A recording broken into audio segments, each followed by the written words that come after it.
It's another beautiful baseball night in Atlanta and a big crowd gathering here at Turner Field for Game 2 of our series between the homestanding Braves and the red-hot Los Angeles Dodgers. All year long, Braves baseball on Sports South is being presented by Academy Sports and Outdoors, the right stuff, and the low price.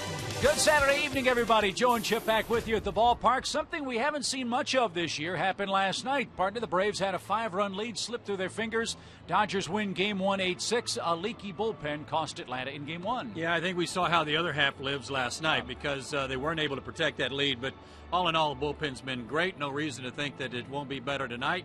And it also gave some rest to O'Flaherty, Kimbrel, and Venters, so they'll be ready to go tonight. So we turn the page, and two young, exciting starters go for their respective ball clubs in Game 2. Nathan Eovaldi goes for the Dodgers, and we haven't seen him before. That's because he's never pitched above A ball until this year. He pitched in Double-A at Chattanooga and had a good year. He's made 5 starts for the Dodgers. Everybody talks about what a big arm he has, throws hard, and has a hard slider. Control will be the key for him tonight. And for the Braves, it'll be Mike Minor. And Mike Minor has been on fire. His last 3 starts, he has really elevated his game. And it's due mostly to the location of his fastball. He is working those corners, setting up his good slider and changeup. He's gone 3-0 over his last 3 starts. In fact, he has not lost. He's not put a loss on his ledger in his last 5 outings. So let's hope that that continues, even though tonight he goes on 10 days rest. He's getting healthy. That's good news. The Braves bullpen appears to be getting healthy as well. We'll check in with a Braves injury update and tell you how these injured arms are coming back for the Braves, we hope, here in the final month of the regular season in September.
Atlanta Braves on Sports South are brought to you in part by Academy Sports and Outdoors, by AT&T Uverse TV, by Delta Airlines, and by Checkers. Big crowd gathering here at Turner Field. We're minutes away from Dodgers and Braves baseball, Game 2 of our 3-game series here in Atlanta. Joe and Chip back with you. And partner, September is always an exciting time for young professional baseball players. The rosters expand. That's certainly the case for the Braves. Maybe the best news is, as we head toward a potential playoff chase, the trainer's room is contracting. The Braves pitching staff getting a little healthy. Yeah, there's still some guys, though, that they are keeping a close eye on, and some updates on some of those guys, and certainly they are instrumental to the Braves' success this year. Jair Jurgens will see a specialist tomorrow about his knee. He'll go to Aspen, Colorado to see Dr. Stedman about that, and we'll anxiously await news on it. Tommy Hansen's begun throwing, playing catch on flat ground. He'll progress to some throwing off the mound in a few days. Chris Medlin, he's really airing it out, looking good, but he's out until next year. He's anxious to go to Instructional League, and that'll start in a few weeks for him. Peter Moylan, well, he's the best news of all because he's going to be back with the ball club on Monday when they start the road trip in Philadelphia. It'll be great to have him back. And it'll be great to have him back against the Philadelphia Phillies, an important series that will get started on Monday. First things first, we've got the Dodgers for 2 more games, and it starts tonight with Mike Minor. He's been a red-hot pitcher for the Braves. We'll see how he fares in Game 2 with the lineups and first pitch coming right up.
For the Braves, Mike looking for his 5th win of the season against this red-hot Dodgers ball club. Los Angeles, winners of 10 of its last 11 games, has what you might say is their Albuquerque lineup out there for Game 2. A lot of youngsters whom we haven't seen. Russ Mitchell in at third base. Our first look at A.J. Ellis behind the plate in this series. And Justin Sellers playing shortstop gives D. Gordon the night off for the Dodgers. Mike Minor's last 3 home starts have been brilliant. 3-0 with a 1.93 ERA. And you see that walk column. He has really cut down on his walks. In the month of August, he went 3-0, only 4 walks in all of his starts in August in 22 innings. That's a big improvement for Mike. His 4 keys to success: which way to the mound? That's because it's been 10 days since he's been out there, thanks to Hurricane Irene. Not a big fan of the hurricane season, I don't think. And also, he's got a continuous fastball command that I just mentioned. He's worked both sides of the plate with it, and he might be a little bit rusty to start this, but you know what? He's only 23 years old. He can't get rusty. Let's hope not. As Justin Sellers goes to work at the plate for the Dodgers. And the first pitch of this night is upstairs for ball 1. 86 degrees, the official game time temperature. Gentle breeze blowing out toward left center in Atlanta tonight. And Sellers, a 1-1 count. Dodgers young infielder acquired from the Cubs for cash a couple of seasons ago.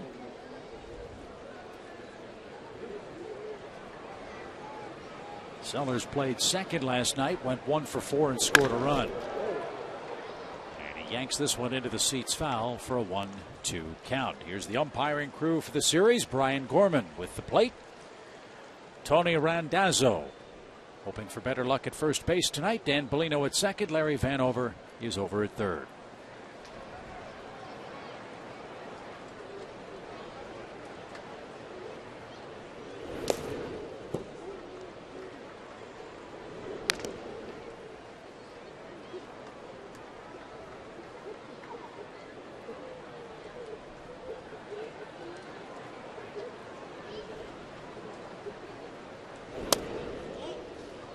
The inside corner and his first full count of the night. He's not shy about pitching inside, and with the right-handed hitters, he needs to do that to make his changeup that much more effective, that he likes to run down and away from them.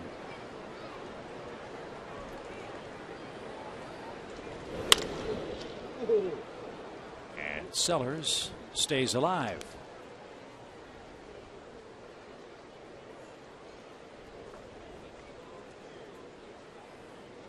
Don Mattingly is using his entire complement of players, wouldn't you say?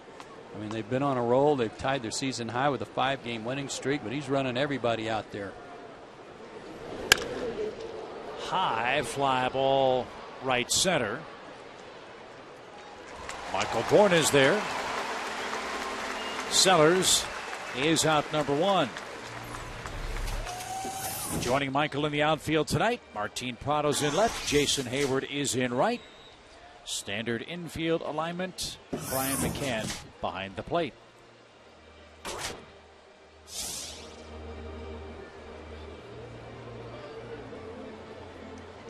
Dodger first baseman James Loney ready to go for the first time tonight. Loney had the key hit last night in the 7th inning. Turned the game around. That base is clearing. Double into the right field corner.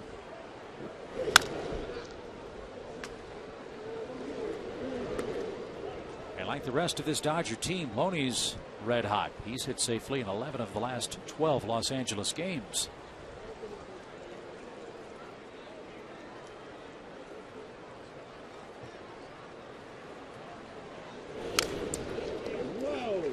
But quickly behind 0-2. One of the things about Mike Minor that Brian McCann has talked about on several occasions is the need for him to use his slider more and work on his slider to make it better. That will improve the numbers against left-handed batters. That changeup to right-handers already a very effective weapon. The slider needs to be better.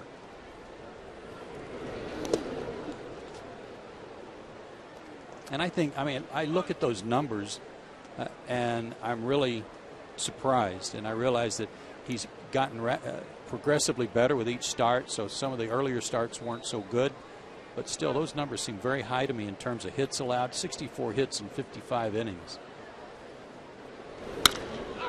Another fly ball, this one to left field. 2 outs.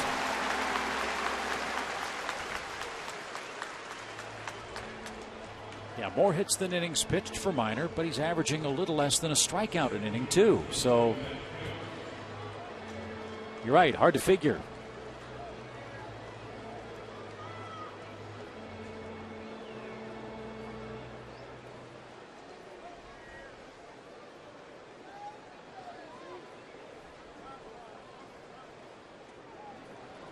Here's Matt Kemp.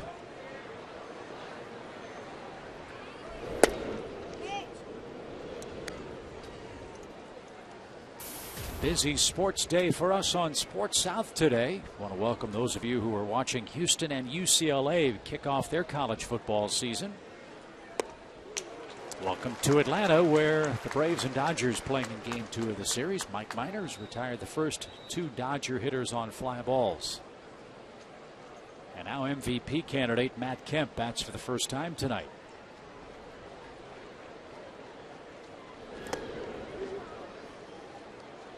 Last year he fell off after in his first full year with the big league club. He hit 290. In 09 he hit 297. And then last year he fell off to 249. with a lot more strikeouts. Still hit 28 homers, drove in 89, but nothing to compare to what he's doing this year.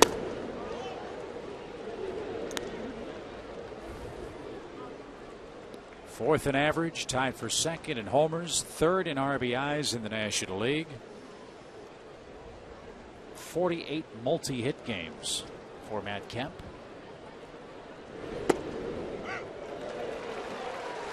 And talking to some of the Dodger guys yesterday, they said, really, Matt's just growing up. He's only 26. You forget that part of it.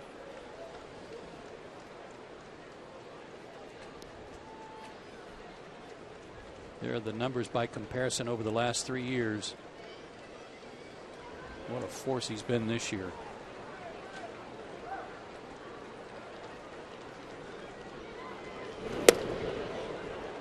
And Kemp's aboard with a 2-out walk.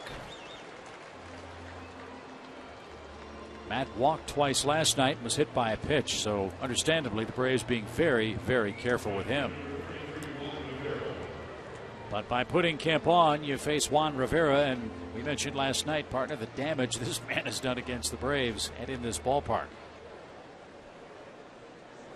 Well, it's interesting that since he's moved into the cleanup spot to bat behind Matt Kemp, the Dodgers are 9-0. So he's had an effect, a widespread effect, not just against Atlanta, but some other teams too.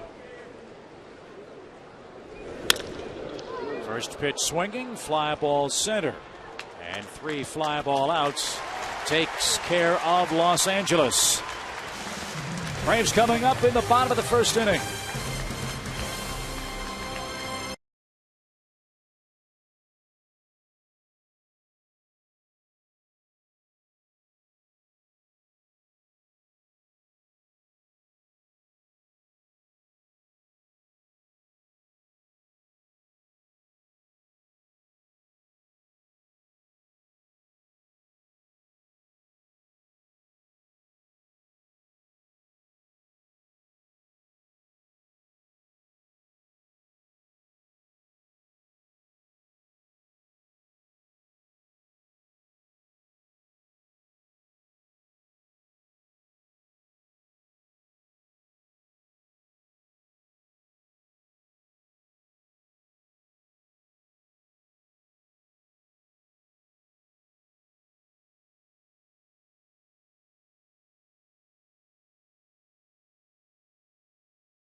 Games played head-to-head with Los Angeles. Here's how Freddie lines them up for Game 2 tonight.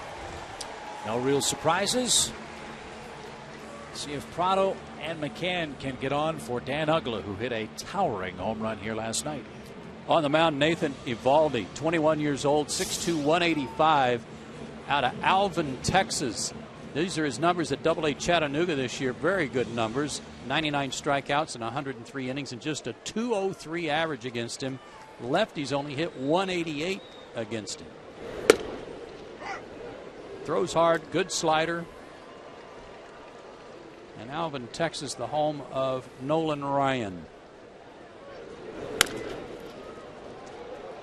That's just fouled at the first base bag. For Eovaldi, spelled E-O-V-A-L-D-I, silence the O. He's going to try to do that on the offense. And it applies to the name as well, Eovaldi. And again, he's got a big arm and has to have command. His last start against Colorado, he walked a couple of guys, gave up 6 hits and 5 runs in 4 innings, and took the loss. 1-2 at the big club, and this will be his last start of the year. They're going to not necessarily shut him down, but move him to the bullpen where his innings will be limited.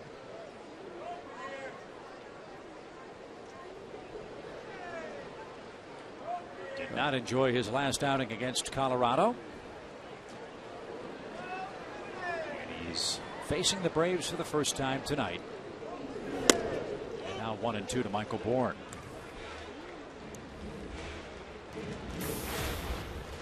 Braves are 18-10 since they acquired Michael from the Astros. And a swinging bunt back to the mound.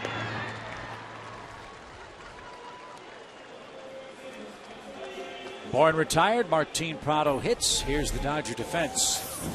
Gwynn, Kemp, and Rivera left to right in the outfield.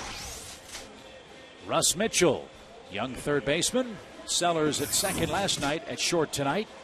Jamie Carroll's had a good year, and A.J. Ellis is behind the plate. As Joe said, the Dodgers playing just about everybody on their active roster so far in this series. 4 guys in the lineup tonight that weren't in there last night, not counting the pitcher.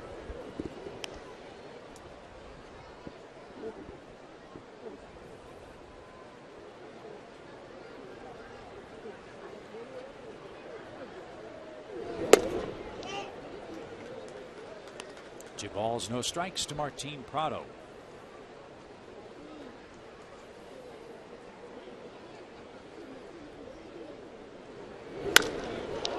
In the air to right, but Rivera. 2 out.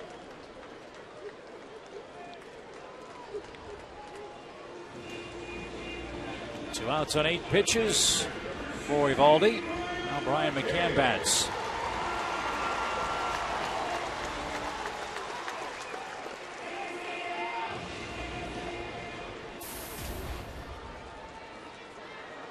Brian leads all catchers in baseball in homers. He's second in average in RBIs.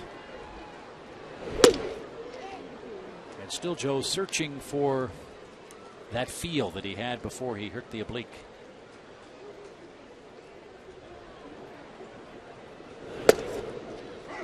He hasn't complained about the injury, and based on some big swings he's been taking, doesn't appear that it's still bothering him. And he'd be the last guy to tell you if it was. But I think because of the injury, maybe he's just not trusting his hands as much as he'd like to. He's still a little anxious.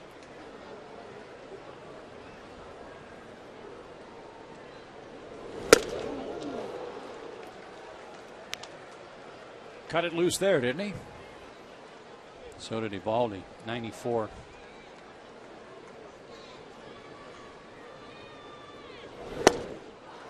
And that one at 97. You're right, he's got a big arm, and he showed it off in a scoreless bottom of the first inning in Atlanta.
And there is our McDonald's fan of the game.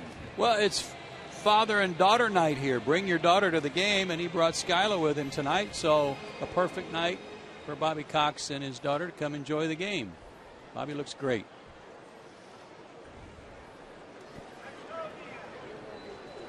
So Russell Mitchell goes to work for Los Angeles. And Minor delivers low. 1 ball, no strikes. It's got to be a thrill for Russell Mitchell. He's a hometown kid playing tonight. Cartersville, born in Rome, Georgia. And another fly ball to Michael Bourne. 4 fly ball outs for Mike Minor.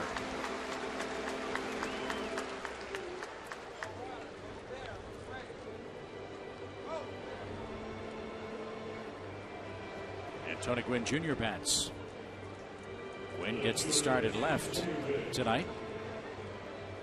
He came on in the 7th inning yesterday, had a single, a run scored, and bounced out to Christian Martinez, who beat him to the first base bag.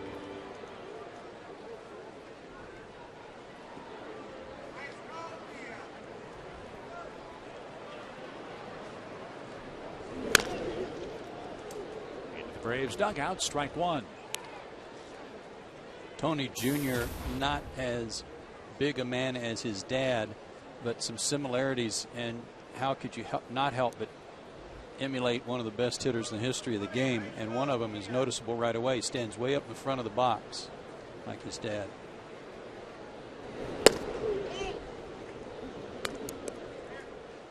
See a lot of guys these days digging in on that back line of the batter's box. Not Tony Gwynn Jr.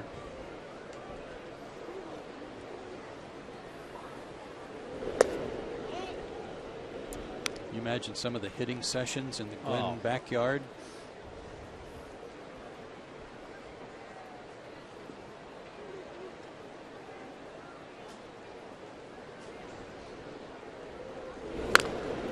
Now 2-2. The thing about his dad was you'd play the Padres and you knew at some point, no matter the score, he was going to come up in the 8th or the 9th inning with a chance to do some serious damage every game. You always knew against Greg Maddux he was going to have an opportunity to come up and just irritate Greg, which he did. 3 balls, 2 strikes.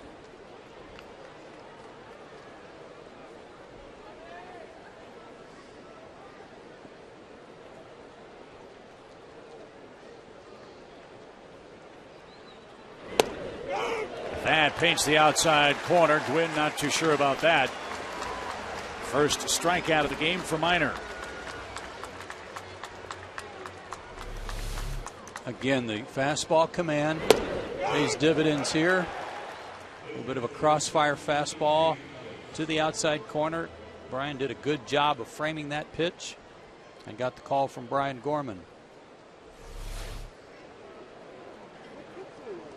The catcher, A.J. Ellis.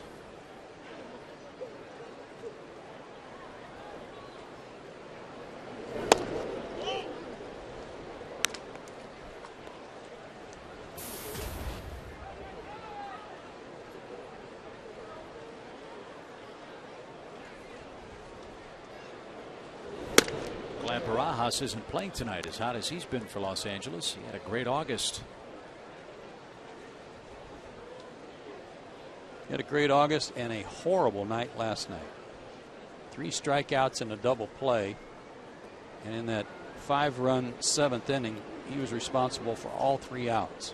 Struck out leading off the inning and a double play hit into to end it. That's a bad night. Yeah.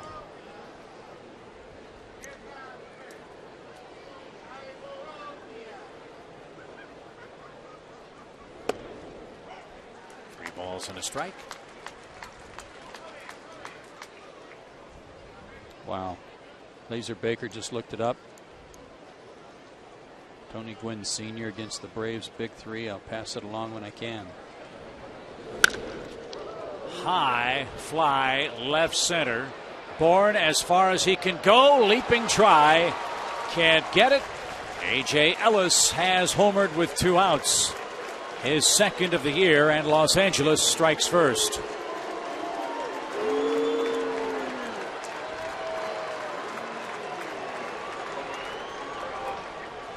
Kind of wish Rod Barajas was playing tonight. Yeah, suddenly. Mike Minor gave up his first home run of the year at Chicago in his last start. This is only the second he's given up, and it just got out of here.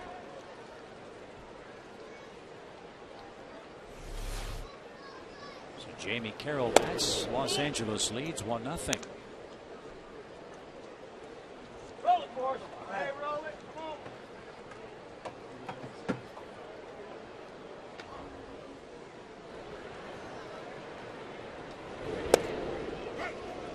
Tony Gwynn Sr.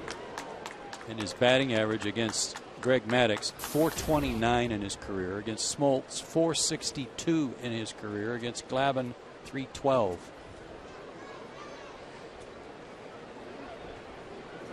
He's in the Hall of Fame, you know. Yeah.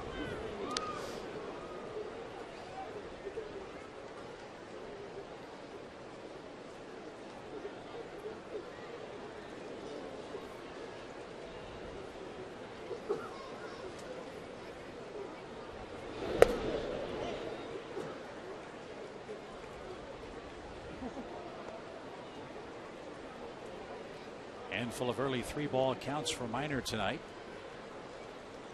Now 3-1 to Jamie Carroll, the Dodgers' second baseman. This guy was on the Braves' radar. They inquired about him, or the rumors were that they inquired about him to try to add him to the roster before the August 31st deadline for postseason. Couldn't make a deal and got Jack Wilson. Popped up. Jason Hayward will gather it in, and that retires the side. A.J. Ellis hits a solo home run with 2 outs in the second. Los Angeles leads by 1. We'll see if Dan Uggla and the Braves can get that run and a whole lot more back when we return.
Bat in the Braves' second. In fact, he'll lead things off with Los Angeles ahead 1-0. Our college football kickoff weekend continues tonight at 10 as Conference USA favorites Southern Miss play host to the Louisiana Tech Bulldogs. Stick around. That college football matchup is right after our Braves game at 10 o'clock here on Sports South. Dan Uggla will lead off the second inning. He accounted for the Braves' last run last night, and it was a rocket off Guerra. 95-mile-an-hour fastball at the letters, and he just tomahawked it to the terrace level.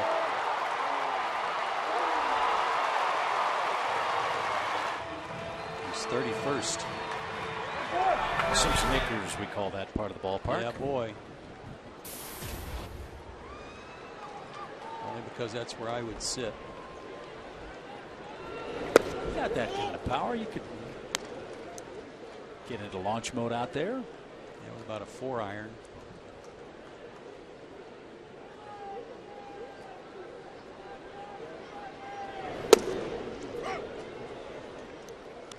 think you'd agree that Eovaldi has a big advantage the first time through the batting order. Braves haven't seen him except on video. Got Atlanta in order in the first. And now is ahead of Ugla 1-2. Well, and Brian McCann learned the hard way in his first time that he faced him that this guy will cruise along, and I say cruise at 93 to 94, and then he pulled that 97 out. Pretty impressive when he can do that when he wants to. Whoa. As he did there. All those guys from Alvin, Texas have a little extra in the tank, don't they? 98 on that one.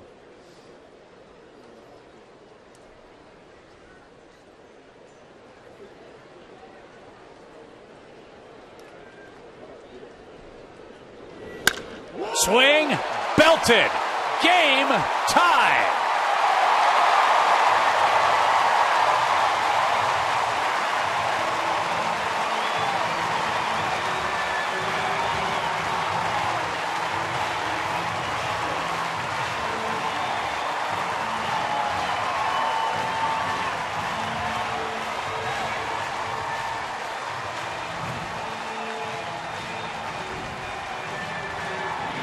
There's Bobby, and he's the guy that said that these big leaguers can time a jet if you just give them enough looks at it.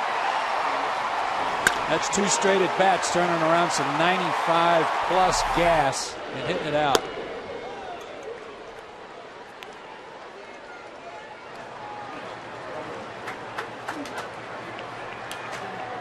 In September, you got a lot more people to hug. Huh.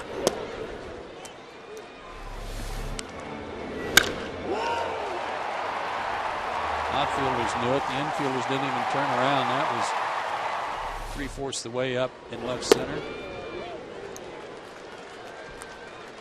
Amazingly, with 3.5 weeks of baseball left, Ugla's 1 home run away from tying his season high in the big leagues.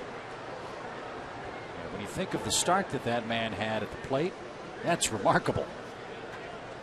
Dan hit 33 homers last year. Chipper conceded a strike.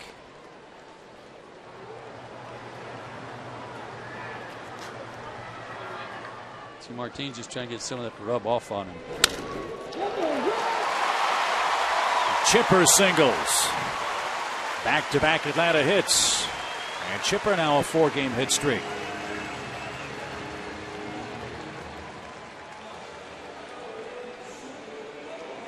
Who was it in Chicago? Was it Dempster that was talking about Chipper being one of the best fastball hitters he's ever seen, and still is?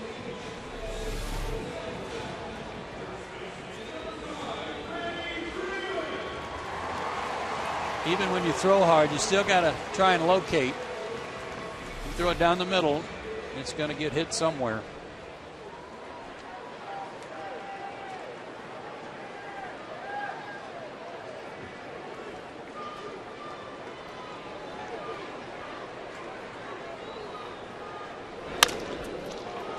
Freeman bounces to short. An easy turn on the double play. You see how slowly Freeman gets down the line. His quad is very, very sore.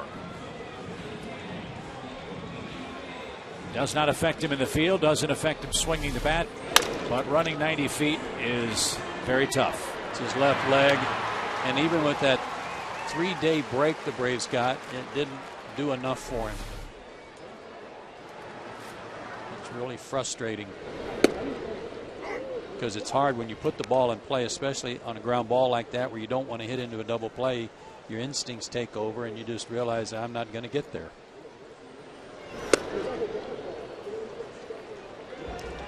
And Freddie said he hurt that leg on August 21st, the day game against Arizona. Bang bang play at first. It really hasn't been right since, but he said I'm not sitting. Told me that before the game. Braves have asked him to take a couple days here and there. He said, I can't do that with this team fighting for a playoff spot.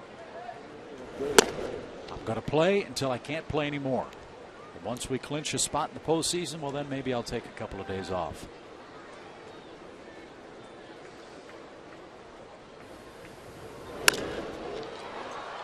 Hayward skies one toward left. Long run, Gwynn. And Tony can't get to it. Jason will do it again, 1-2. Last night when the Braves got beat 8-6, they actually out-hit the Dodgers 14-10. The Braves had at least one hit in every inning, but they hit into 3 double plays, and really were it not for a slip at second base by Sellers, they would have hit into 4 double plays, as his slip cost him a double play in the 8th inning. But it really did short-circuit any attempts the Braves had at coming back in that game after they did fall behind.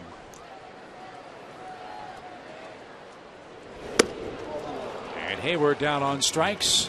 And that ends the Atlanta second. Dan Uggla has a 7-game hitting streak. He just launched his 32nd homer. And that ties the game at 1.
By Academy Sports and Outdoors, the right stuff and the low price.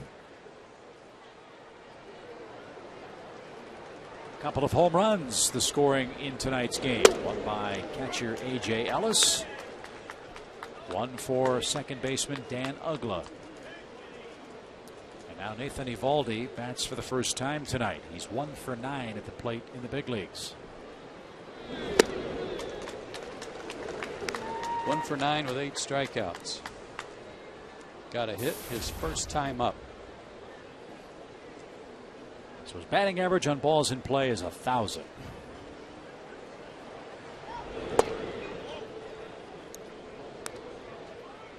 One and 2.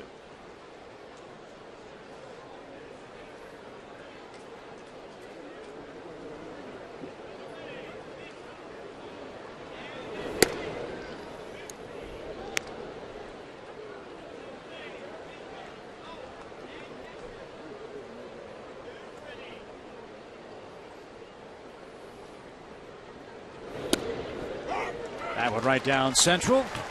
Good start to the 3rd inning. Second strikeout for Mike tonight. We invite you to register today for the 2011 Braves postseason pre-sale event. Braves postseason tickets go on sale Monday, September 12th.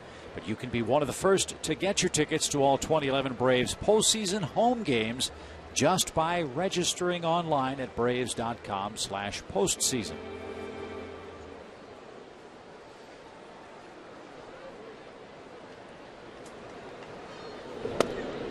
In case you wondered, the Braves with an 8.5 game lead in the wild card race. Atlanta's magic number for securing a postseason spot is 17.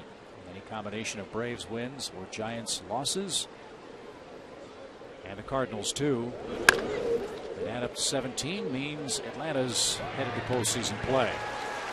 Sellers retired, 2 outs.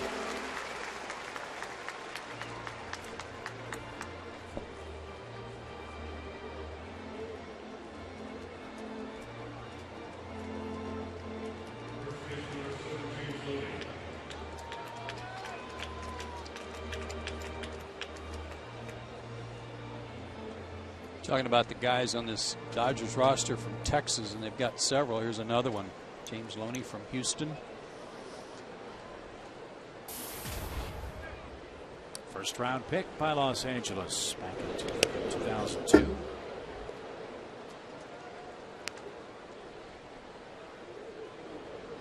was a handful of years back where they really had a dream team at AA. I think their AA club was in Jacksonville at that time. They had Kemp, they had Loney. This core group of Dodgers all played together in the minor leagues and got to the big leagues together too. I believe Adam LaRoche's brother Andy was on that team too. I think you're right.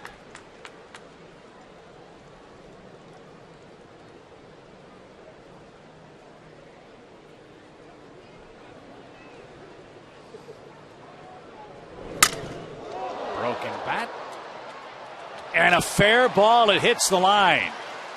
And Loney is on his way to second. Hayward's throw is off target. The barrel of the bat went almost as far as the baseball did.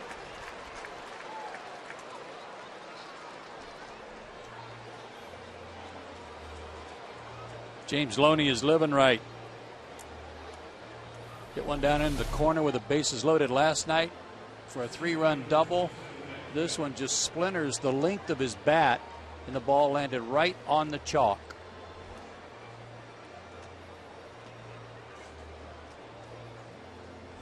I'm not sure if he was standing at home plate watching his bat or if he was watching the baseball. It took him a while to get going.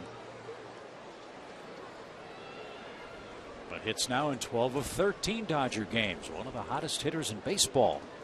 At second base now with 2 outs for Kemp.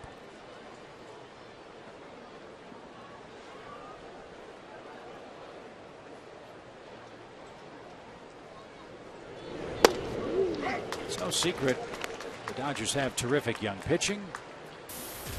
But the reason they're winning games is they're averaging about 6 runs a game over the last 2 weeks.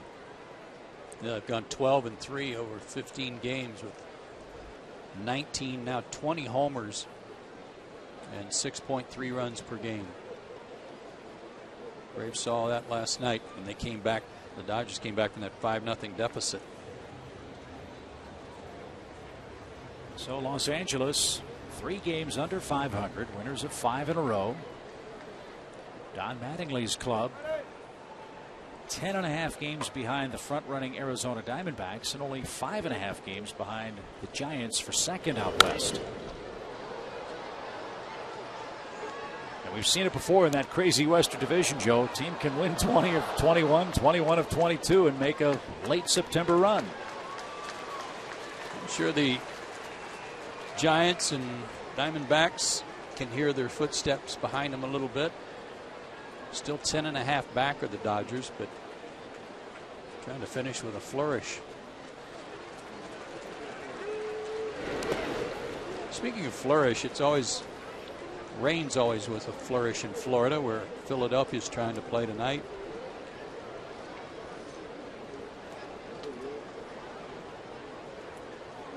Really doesn't give you a whole lot to do when you're sitting in Florida and it's raining, except just watch other baseball.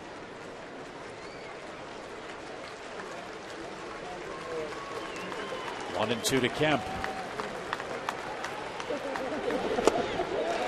1 and 3 to Kemp. He's down swinging. Minor has his 3rd strikeout of tonight's ball game. And we remain tied 1-1 as the Braves come up.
Bottom of the third inning.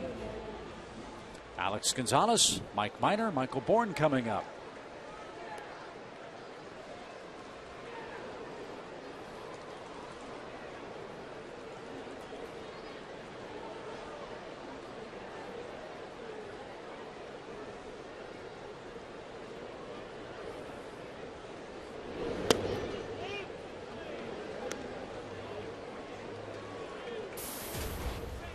Alex has 3 hits in his last 2 games.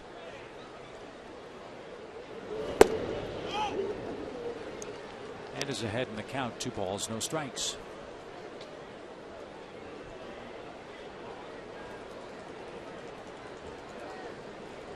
He's getting some deep counts too. A little more patient approach his last week or so. And a 4-pitch walk. Chance for Minor to bunt him over. His 21st walk of the year. It's all college football and it's all new. Need we say more? Join Sammy Linebaugh, James Bates, and Tommy Bowden in the new college football show every Thursday night at 7 and at 10 o'clock on Fox Sports South. They're breaking down all the biggest matchups in the South every week, so don't miss it. Every Thursday at 7 and 10 on Fox Sports South. Whoa.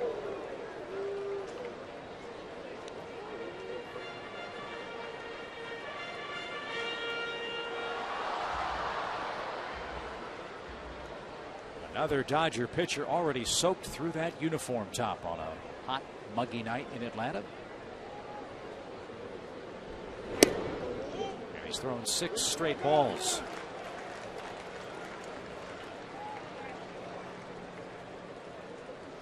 Well, he's been pitching all year at Chattanooga, so he ought to be acclimated pretty well to this type of climate, even though this is his 6th start for the big club.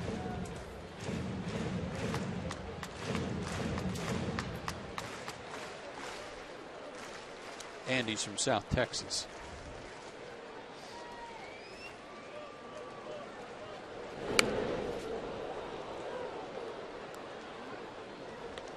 Mike almost bunted that right to Bobby Cox.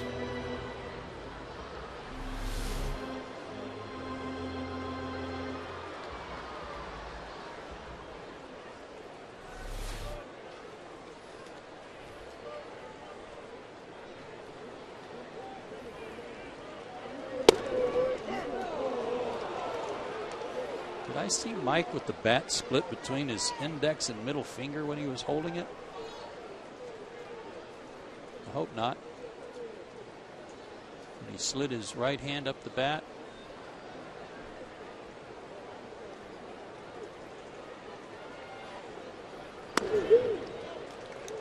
Three and 2. 1 on, not out. Tie game at 1. Not sure that I've ever seen anybody do that.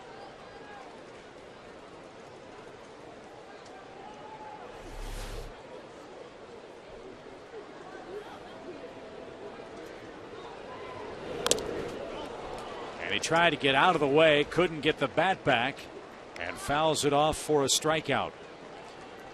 So Minor can't advance Gonzalez. Runner at first, 1 out in the top of the order.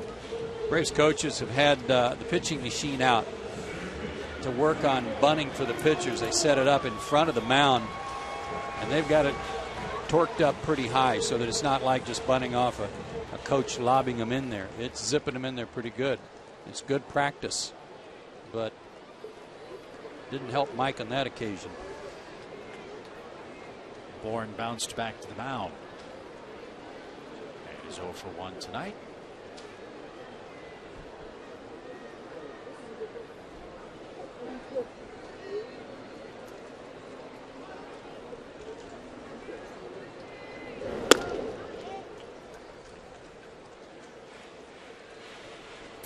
You know, that inability to get a bunt down in May or July may not be such a big thing, but when you get in September, it is a big thing because it's kind of like a prelude to how important it becomes if you make the postseason. And it's important you are successful in every one of those attempts in an effort to get whatever runs you can get. Runs are such a premium in the postseason. Braves trying to clinch a playoff spot. That's why it's still that much more important in September. And I say that much more, only that it's more magnified.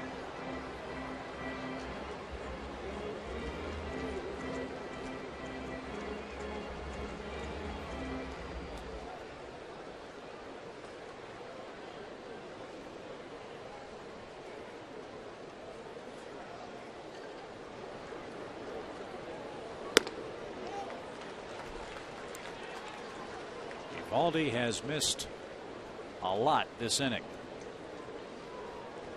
A 4-pitch walk to Gonzalez. Was 2-0 to Mike Minor. Got a big break when Mike fouled one away on a bunt attempt. Now 2 balls and a strike to Bourne.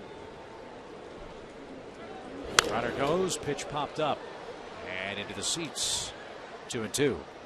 Now, when you mention at the beginning of a game, like we did with respect to this kid Eovaldi, that command will be first and foremost for him. Well, that doesn't mean that just because he hasn't issued 10 walks that he's not having command issues if he's fallen behind just about every hitter. And 9 of his 14 pitches this inning have missed the strike zone. And as you mentioned, with Dan Uggla's at bat and Chipper's at bat, command doesn't necessarily just mean walking people. You miss your spot, it gets hit hard someplace. That's not good for a pitcher either. But no further damage yet. 2 balls, 2 strikes in a 1-1 third inning game.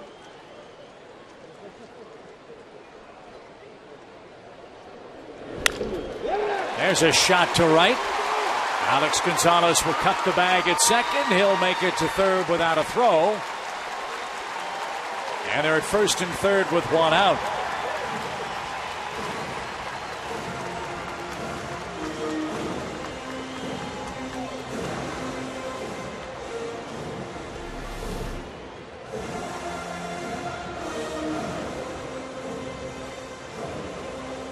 Nice at bat by Michael Bourne after he fouled off 2 or 3 pitches. He got something he could turn on. Might see him off to the races here real early in this at bat to Prado. Michael's sitting on 49 steals. As Joe mentioned, the Braves hit 3 double plays last night, 1 so far tonight. Need some contact from Prado, but not at an infielder.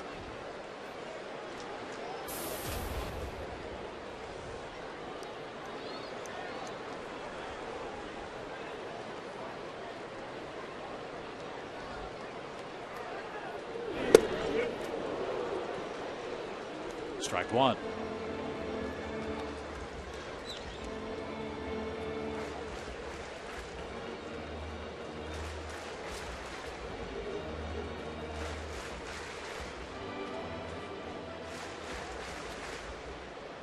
Eovaldi 21, and he turned 21 in February, so he is a very young man.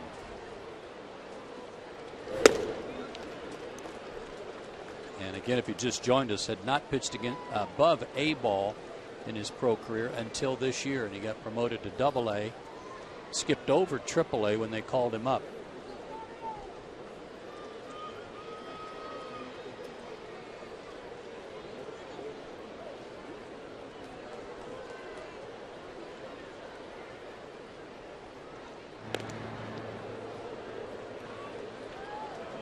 That's a lot of growing up in 1 year. Having pitched in A ball for about 3 seasons, 08, 09, and 10. He was 7 and 12 those 3 years. And granted, the Southern League's a tough league, but it's not the big leagues.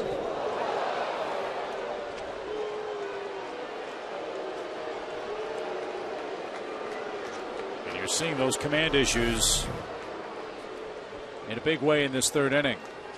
Yeah, fans are booing him, but he's just all over the place.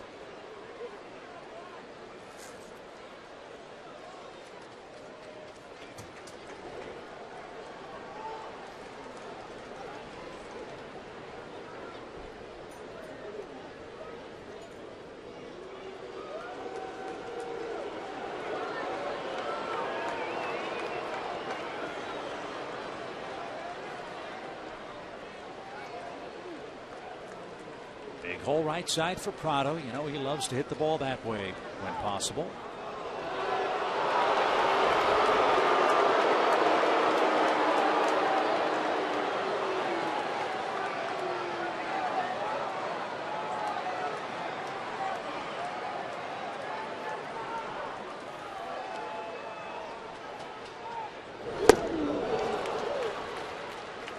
Two and two. That was a rare slider that was thrown for a strike. I like the fact that Martin was thinking about another fastball, maybe something to pull, and opened up a little too quick on that one, but that was one of the better pitches he's thrown tonight.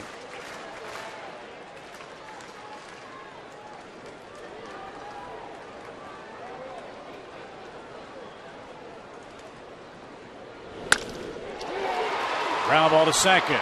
One there. Two there. What a turn at short by Sellers. He came flying across the bag. And the Dodgers again double up the Braves and wipe away a golden opportunity for Atlanta to take a third inning lead.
But one, 2 homers, the offense tonight. Second inning for the Dodgers. A.J. Ellis with 2 out. Big, high, long fly ball that just cleared the fence and out of the reach of Mike LeBourne. This was not a wall scraper. 95 down the middle and launched to the middle of the terrace level, 424 feet from home plate. His home run last night was 432.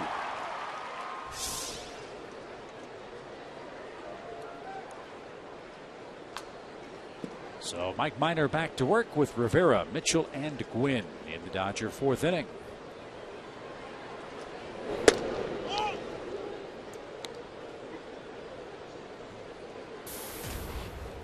Rivera flied out to center field. That ended the Dodger first.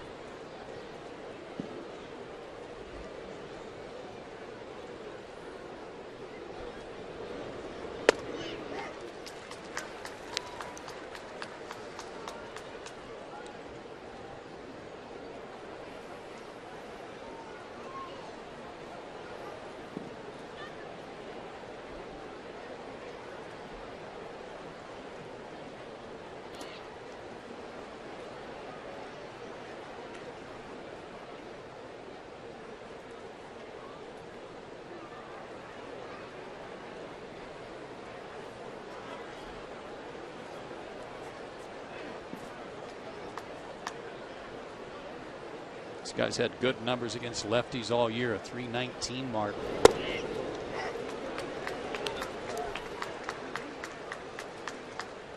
And as you said, since he moved into the 4th spot, LA's undefeated, 9-0.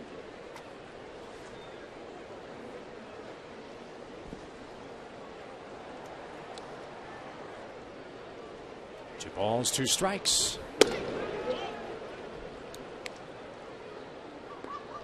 Rivera's protecting Kemp very, very well. Playing right field tonight.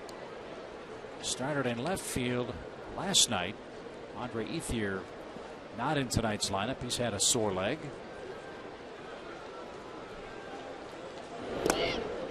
And Mike loses the Dodger leadoff man. Rivera aboard. That's his 2nd walk of the game.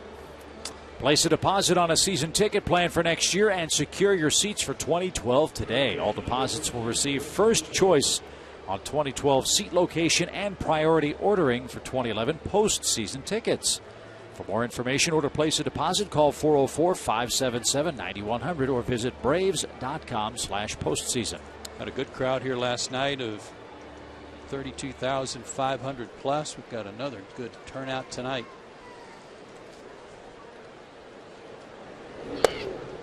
And a big sports weekend here in Atlanta. Braves and Dodgers all weekend. Wrap up the homestand here tomorrow afternoon. Georgia Tech played and won their college football opener. Bulldogs about to kick off down the street at the Georgia Dome against Boise State tonight.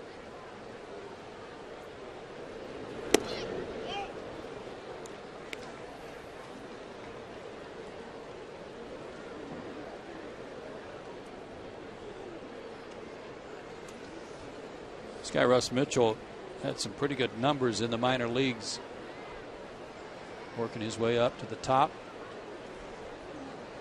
Good power numbers.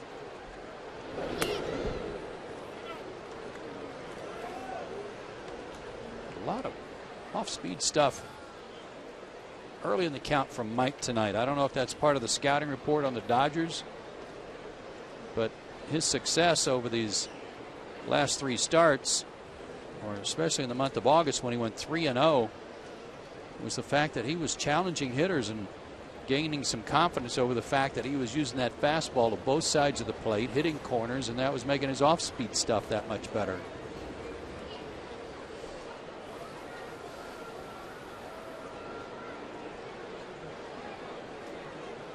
But Mike's splits right at 50-50.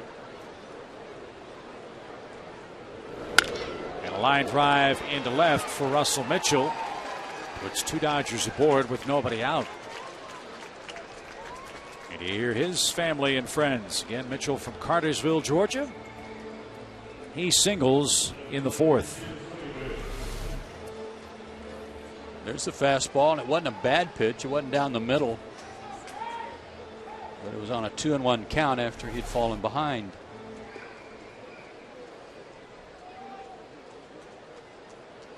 Now the Braves think Tony Gwynn Jr. will bunt. Chipper in on the grass at 3rd. Freddie Freeman even with the bag at 1st.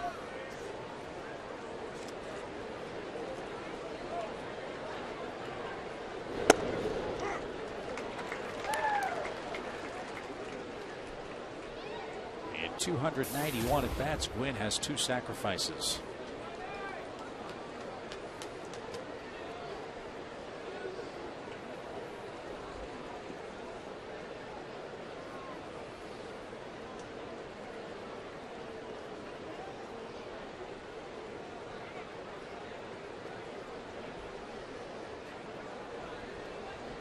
The way they've been scoring runs, Don Mattingly may not be willing to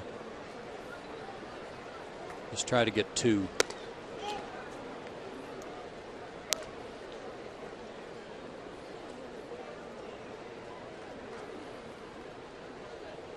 Don Mattingly's followed Joe Torre as the skipper of the Dodgers.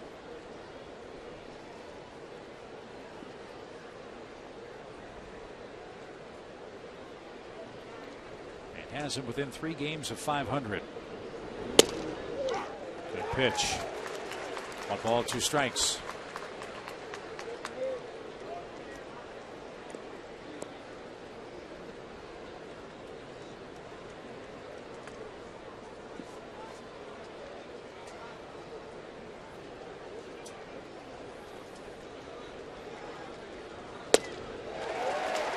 No bunt, no contact.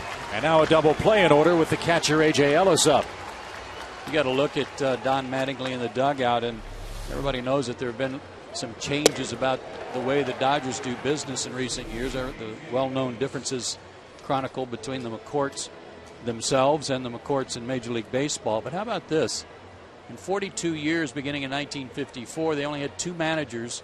Since 1996, over a 15-year span, Mattingly's the 7th different manager. And they've had 3 owners, I believe, in that stretch. The O'Malley family, News Corp or Fox, and now the McCourts. Here's Ellis.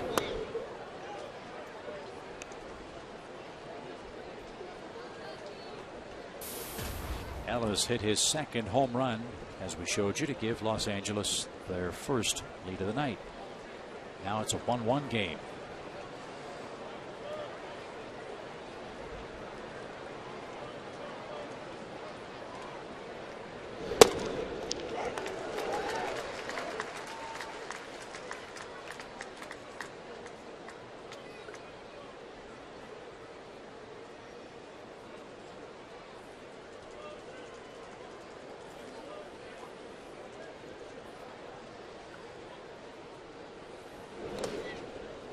Stop by Bryan.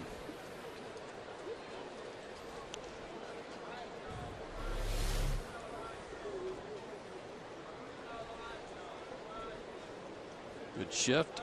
Good work.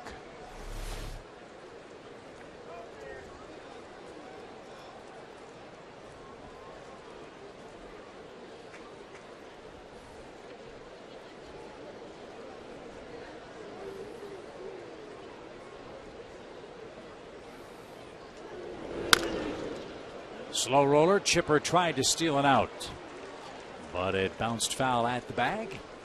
And Ellis another swing, this time with a 2-2 count.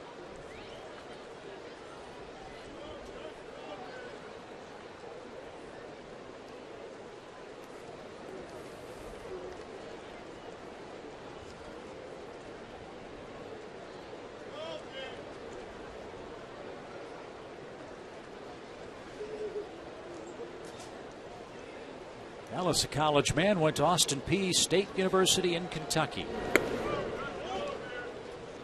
And according to the Dodger Media Guide, he has the school's career hits record. Had 263 hits and hit 351 in his 4 years there. Another full count from Mike Minor, and he's been to a bunch of those tonight. And only can hope that he can get a ground ball here. Runners go, strike out, throw to third, easy out. Rivera didn't even bother to slide. The Braves get a double play of their own and get out of a big mess in the 4th inning. Strike him out. Throw him out. 1-1 game, bottom of the 4th.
To the bottom of the fourth inning, time for our AT&T Uverse TV trivia question.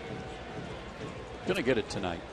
Michael Bourne, as we mentioned, needs one steal for his third 50-plus stolen base season. Name the only two active players with 5 seasons of 50 steals or more.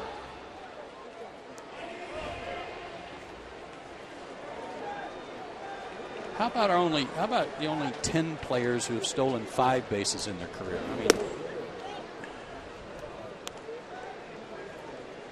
really? Boy. The games get tougher, the trivia gets tougher as we approach postseason play. Would Rafael Furcal have done that?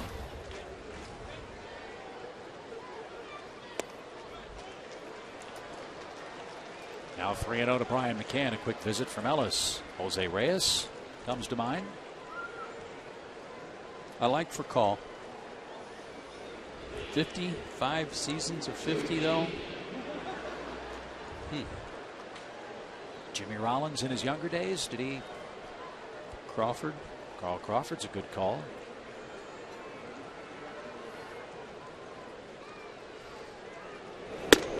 Four-pitch walk. Second inning in a row that Eovaldi has walked the leadoff man. Let's see if Braves can cash this one in and take a lead.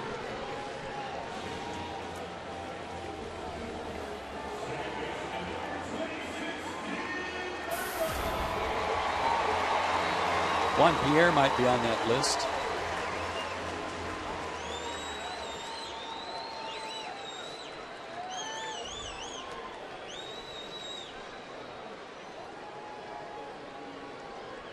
Just like that youngster, Ugla was in launch mode in his first at bat.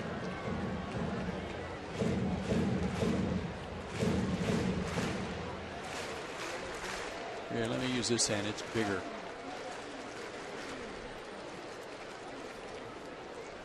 And like Dan, that kid has plenty of pop. Yeah, boy. He's a lefty, though.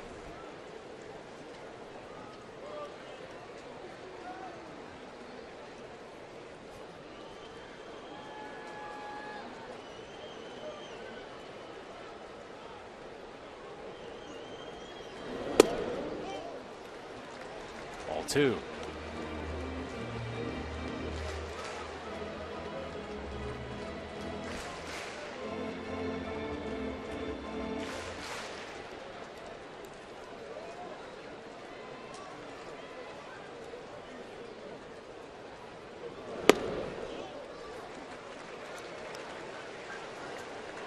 Another 3-ball count for him.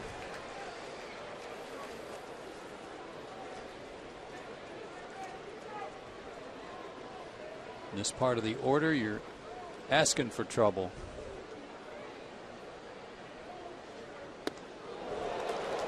Back-to-back walks.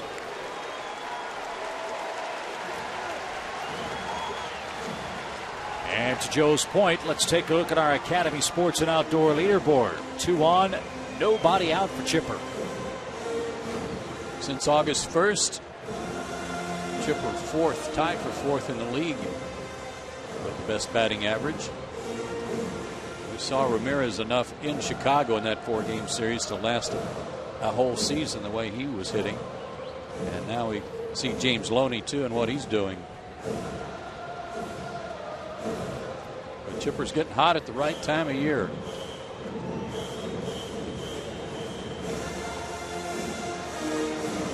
And his average up to 279.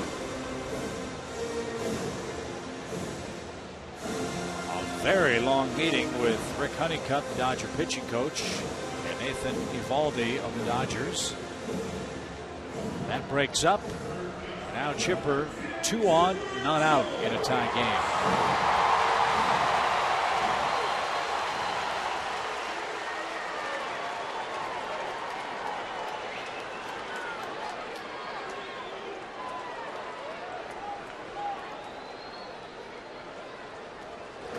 Oh, what a cut.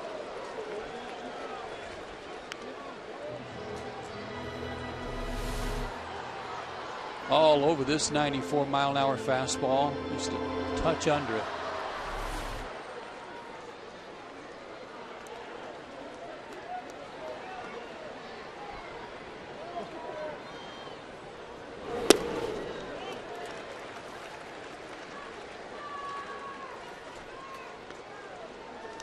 We don't have a mic on Bobby Cox down there, but I'm sure he's over there going, "Ah, Chip."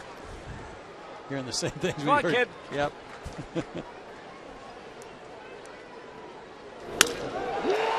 To center. And you don't run on Kemp. Matt added to his assist total last night. He has 11 of them, as he helped throw out Alex Gonzalez at the plate. There's a first big out for Eovaldi. First and second, one away for Freeman.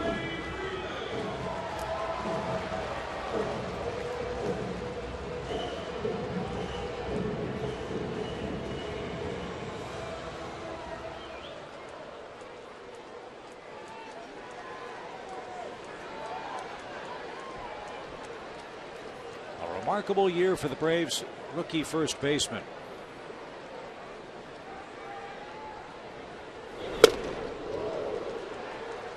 First in average,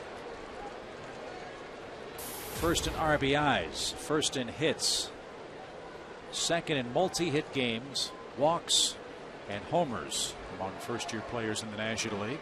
And he pops this one up into shallow right center. Long run, Kemp. And two flyouts as Atlanta down to their last out in the fourth inning, and Jason Hayward up.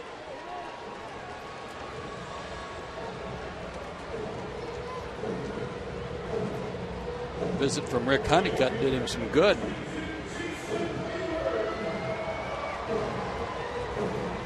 He might have said, "Let him hit it to Matt."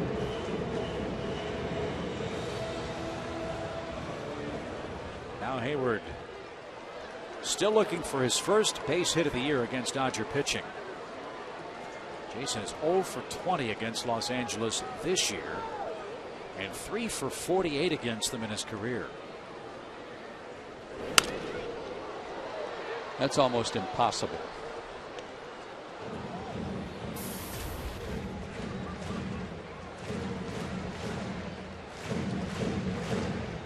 He's too good for that.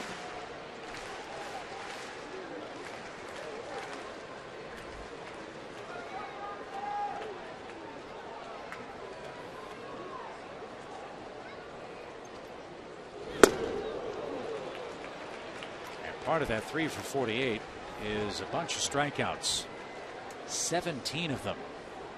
This pitch was similar to the one he struck out McCann on in the first inning. One of McCann might have been a little lower, a little inside, a little more inside. 97 though. And they're trying to tie him up, trying to prevent him from extending his arms and feeling like they can certainly throw it hard enough that he can't get around on it.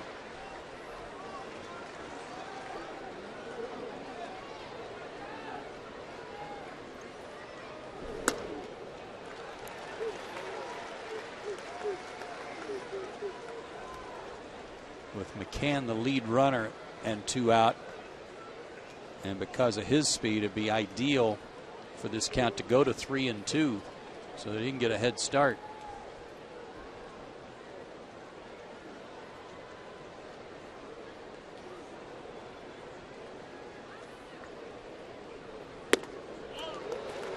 And it just did.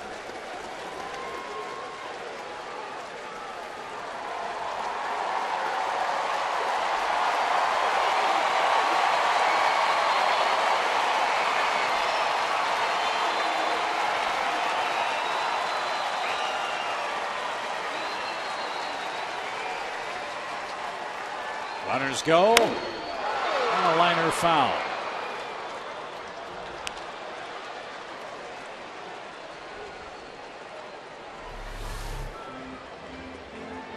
Wanted it up. That was a similar pitch to the one he swung and missed at earlier. Got a good piece of that one. No question where they're trying to get Jason out. And that's up and in.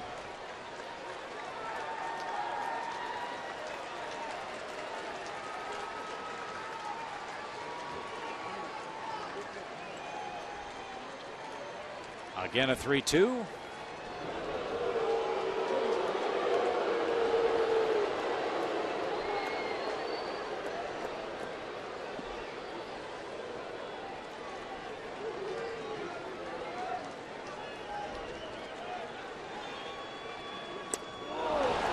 And that one tipped and caught by A.J. Ellis. For the second straight inning, the Braves get a leadoff walk. In the fourth, they get two of them back-to-back and cannot break a 1-1 tie.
Inning. Don't forget, after our ball game tonight, the college football kickoff weekend continues. 10 o'clock, Conference USA favorites Southern Miss will play host to Louisiana Tech. And the Bulldogs stick around. It's right after the Braves game at 10 here on Sports South. It's been a game of missed opportunities offensively for the Braves tonight. Fortunately, Mike Minor is pitching well, as he has been doing the last 5 times out there for Atlanta, and he's locked up 1-1 with the Dodgers. L.A. had first, second, nobody out last inning. Nobody advanced.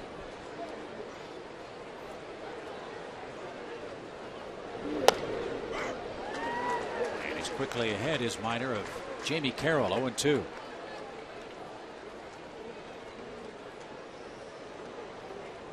Jamie Carroll's worked very hard to stay in the big leagues. He's carved out a pretty nice career for himself.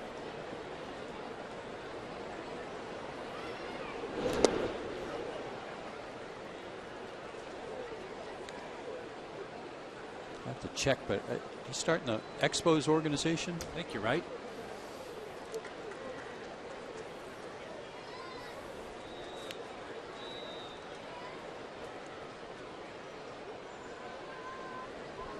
th round in 96 by Montreal. And he serves a 1-2 pitch into right field for a leadoff single. And that's what he does. Just drives you crazy, putting the ball in play and finding a hole. Braves Baseball on Sports South is brought to you by Miller High Life. This summer, find out how giving back bottle caps can give returning vets a piece of the high life. Go to MillerHighLife.com for details.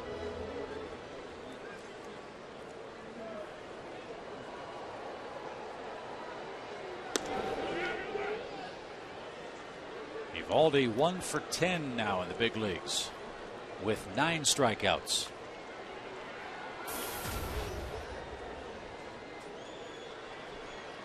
That sore quad muscle for Freddie Freeman might make it tough for him to charge in on bunts in situations like this. McCann pounces, fires to second, one. But Evaldi legs it out at first.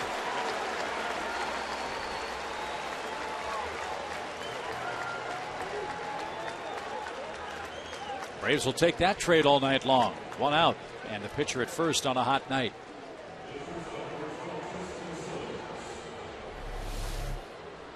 Evaldi had to get down the line pretty fast to keep this from being a double play.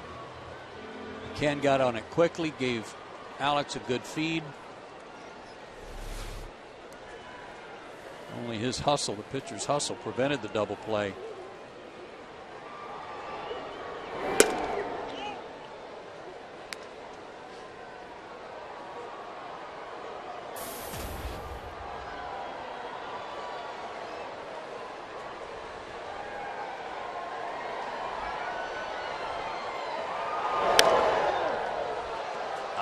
Fly ball headed for the Dodger bullpen, but just shy of that. Off the bat of Justin Sellers. Yeah, what, this guy's been impressive in a game and a half. He can throw the big end of the bat out there, and he's turned on some pretty good fastballs the last 2 nights.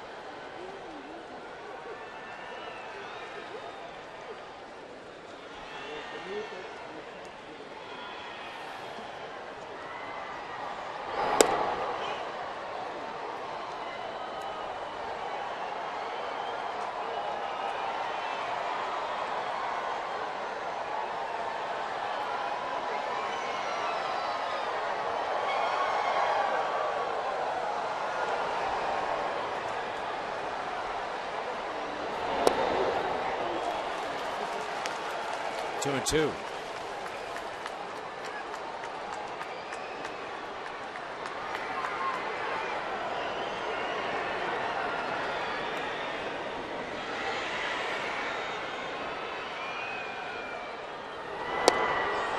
Inside corner, and Sellers caught looking.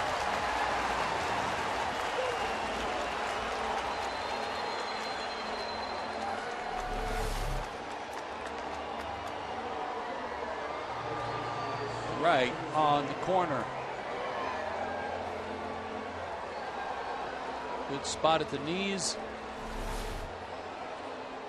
But Sellers was looking for something else. Maybe a changeup, because he didn't even look or think about pulling the trigger on that pitch in the inner part. Yeah, it was 86 miles an hour. Yeah. Didn't look like it had a whole lot of movement to it. Just a well located inside changeup. And James Loney with a line drive to right. The Dodgers have runners first and second now. And you've got to face Matt Kemp. 2 hits for Loney. Continues to sizzle here in September.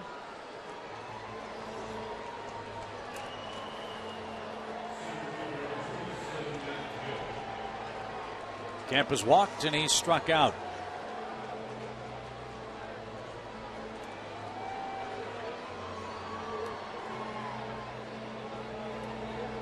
Mike has walked 2. He has struck out 6.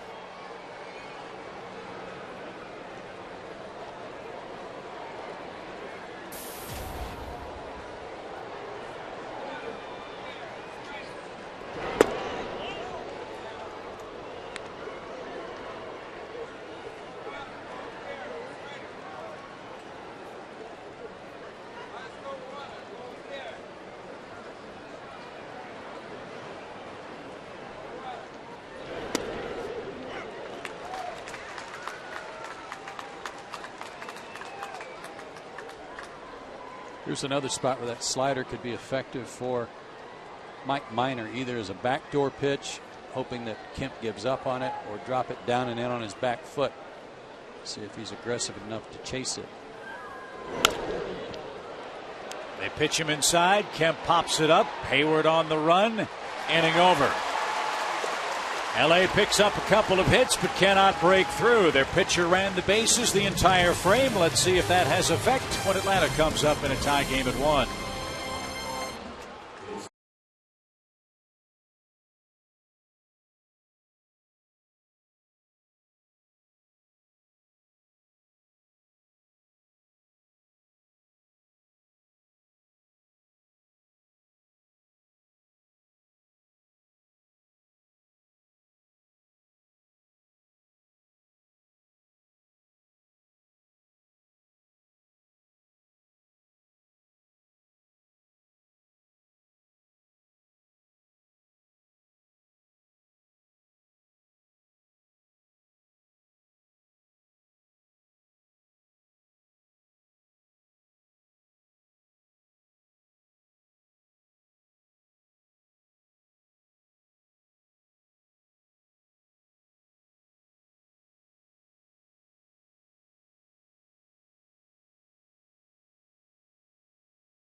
Bullpen Outdoors, by AT&T Uverse TV, by Delta Airlines, and by Checkers.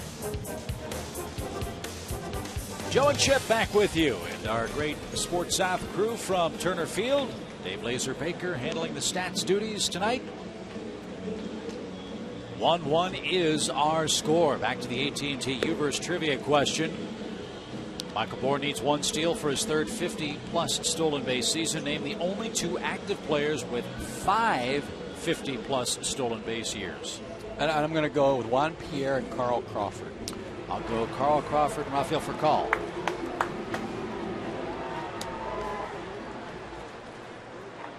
Take that, Gretchen Keeney. Wow. Tried to pull a tough one on us tonight and jumped right in there. And no, I didn't get a text message or anything from Tom Glavine. Nope. So. Yep. I don't even see your cell phone. No, I don't need external stimulus. This game is what stimulates me. 2 balls, no strikes to Alex Gonzalez. A leadoff walk to Alex in the third inning.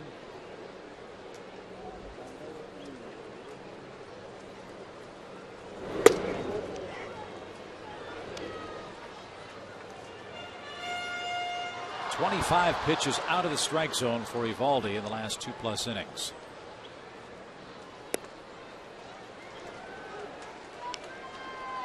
.38 strikes, 37 balls. But still a 1-1 game.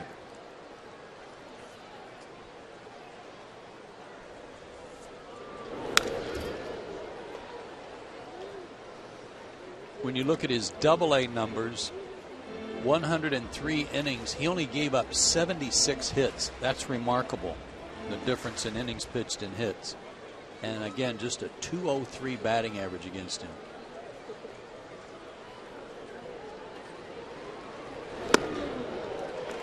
Here's something else. 3 home runs allowed this year in 103 innings. And in his whole minor league career, he only gave up 8 homers in 308 innings. And yet gave up one tonight in that rocket to Ugla.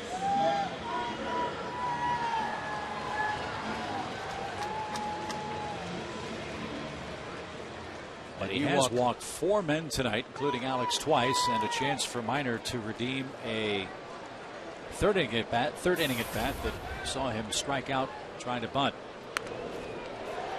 This one pushed. Loney gets the force play, and Alex Gonzalez disagrees. He thought he beat the rap.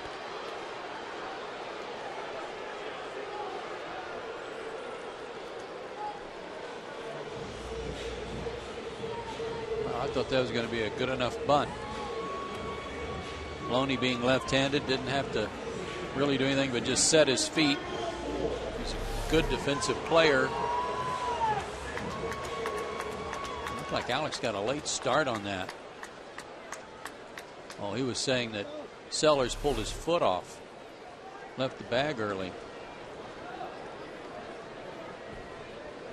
Might have to take another look.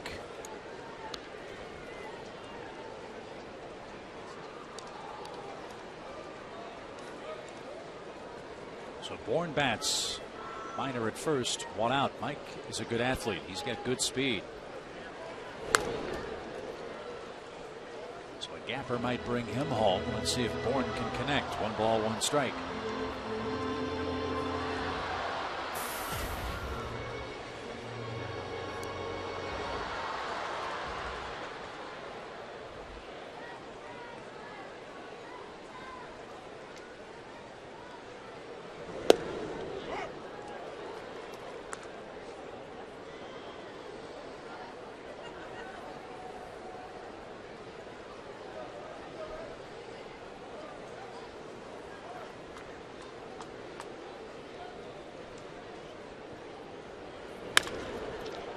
Loney at first, steps on the bag and throws to second, and that retires Mike Minor. Another double play. That's 3 of them again tonight, and Eovaldi continues his duel with Mike Minor.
Brought to you in part by the Home Depot, by the Georgia Lottery, by AT&T, and by McDonald's.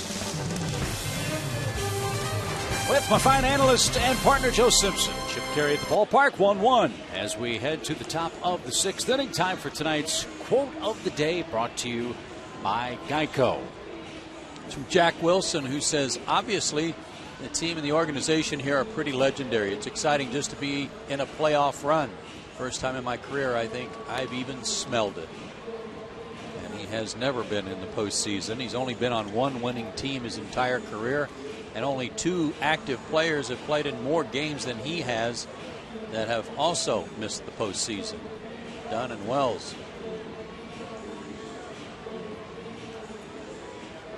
So he's pretty jacked up about the opportunity.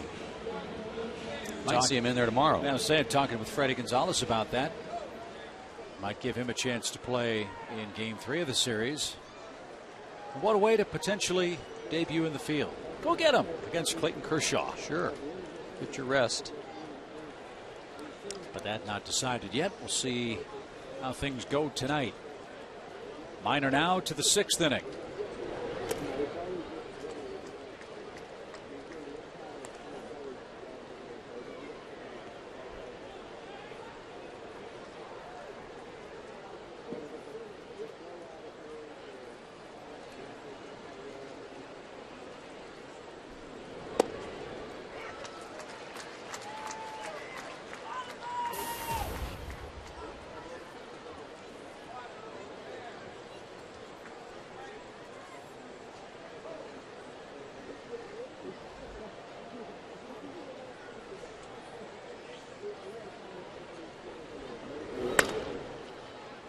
Foul past first. There's nothing fancy or special about this guy's stance or anything that he does, really, other than he just gets his hands in a real good position when he swings the bat. He gets his foot down quickly, a very, very short front stride, but doesn't take his hands with him once he starts.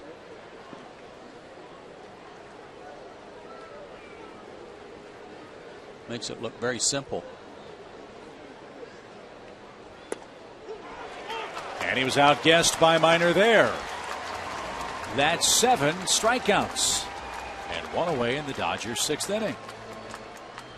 Get your tickets now to see the rock legends Styx perform a free post-game concert. That's presented by Coca-Cola and Delta Airlines after the Braves play the Mets Saturday, September 17th.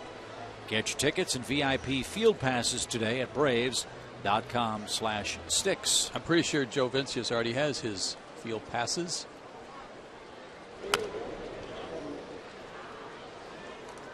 By the way, they've changed the game time of that Saturday game. That was going to be a night game, but Big Fox has picked up the ball game. They'll broadcast it at 4:11. So if you have tickets throughout the Southeast or coming to town, please note it's not a night game on Saturday the 17th, but a 4:11 first pitch.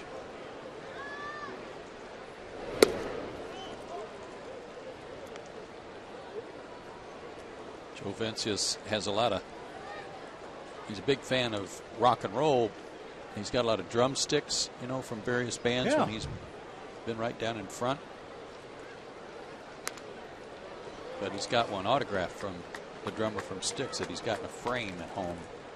His favorite band. You think Joe wears a mullet because he's such a big rock fan? 80s rock music? I hadn't noticed that part. Well, it's hard to miss. 1 ball, 2 strikes. Line drive by Mitchell into center. Bourne diving try. Can't come up with it. Great effort, but a 2-hit night for Mitchell. I mean, to tell you, I didn't think that there was any chance at all. When he left his feet, I thought he was diving unnecessarily. And look at this. He almost got it. Boy, is he quick.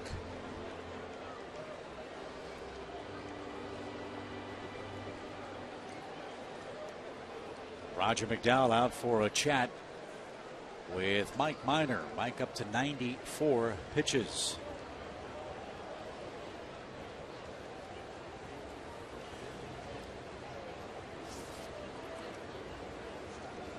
Because Mike strikes out a lot of guys, because he has a lot of 2-ball, 3-ball counts, his pitch count usually does rise. That's why Mike has been about a 5 2/3, 6-inning pitch guy for Atlanta this season. His high with the big league club is 99. That was on May 31st in San Diego against San Diego. He's not had a clean inning. He's made good pitches, though, at times when he needed to. Anthony Barbaro loosening up in the Atlanta pen. He has not pitched with the big club since he got called back up a couple of days ago. Gwynn bats, 1 on, 1 out.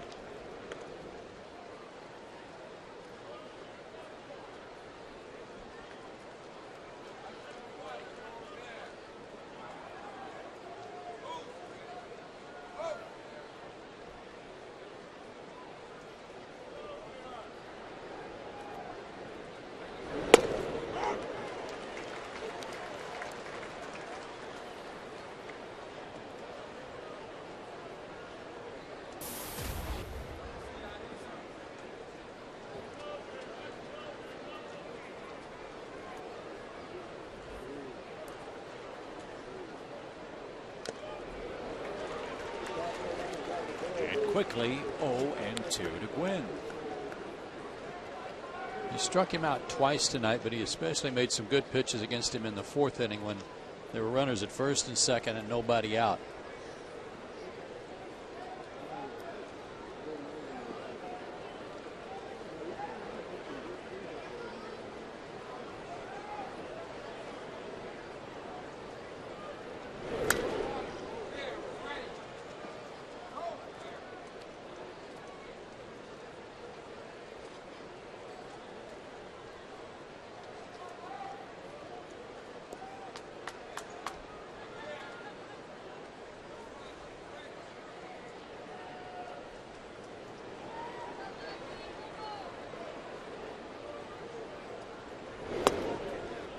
I think the fact that Mike's only been given 1 run to work with tonight and what he's done has been very good this evening.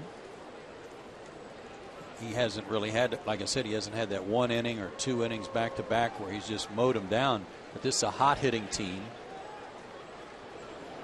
And he's pitched with runners in scoring position and trying to protect a tie at the moment.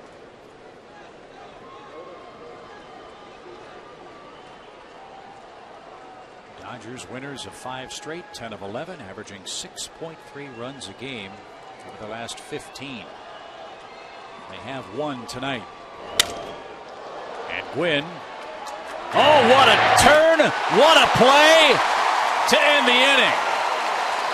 A glove flip, a bare hand, and a scoop at first. That pretty much covers it. Yeah, it was a bad flip, though, from Alex. I mean, to do that out of the glove, he didn't have all that much control of it. And Dan kind of saved him there with that bare hand. Nicely done.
For the Coors Light freeze cam. And the cool train. How about this? Strike him out, throw him out, double play. A.J. Ellis called out on strikes, and Juan Rivera was so disheartened by the strikeout that he just didn't feel like he could complete running all the way to third base and was out just by a half step. That was the Coors Light freeze cam, brought to you by Frost Brewed Coors Light. Chipper happy that Rivera didn't try to do what Matt Kemp did last night, which run him over on a stolen base attempt last night. Remember? That head first slide? Yeah, he sort of tumbled into him. His momentum carried him right into Chipper at third. Yeah, it was a little scary there for a minute, like he'd hit Chipper in the knee. Martin serves one to right. And speaking of Rivera, he hardly had to move. 1 out, 6th inning. 1-1 game. You mentioned this is this kid's last start of the year. It's been an impressive start. Well, he's weathered the storm thanks to 3 double plays. And despite all of his efforts to try to give the Braves some runs, 4 walks, he's only scored 1 run, and that was on a homer.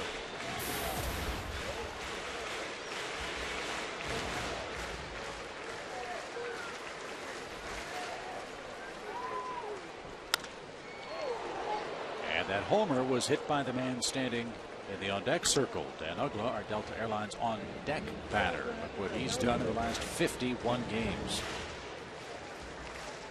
You put those 51 games at the beginning of the season, and people are already talking about MVP candidate.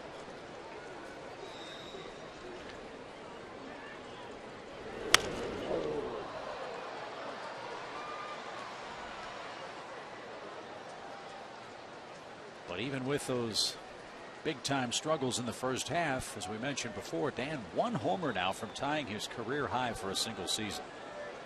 He's sitting on 32.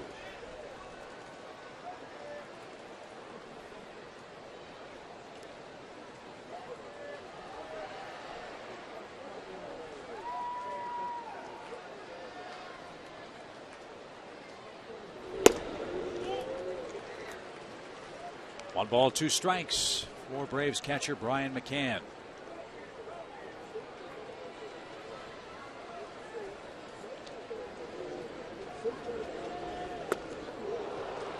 Eovaldi gets him swinging. That's 5 strikeouts for the Dodger pitcher. And the one pitch he'd like to have back is the one he threw to Uggla starting the 2nd. Fastball down the middle. 424 feet later, it landed about 3/4 the way up the field level out in left center.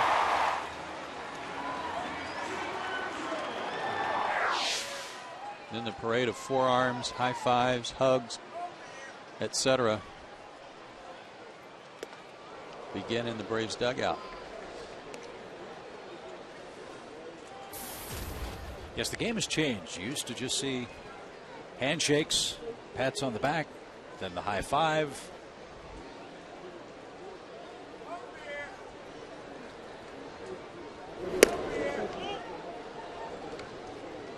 Now you've got the fist bump and the hug. Well, you didn't have that rail in front, so you might enter the dugout at any point, and you might come back to the middle of the dugout and just, you know, have guys on left and right that you're high-fiving, get everybody out of the way in a hurry.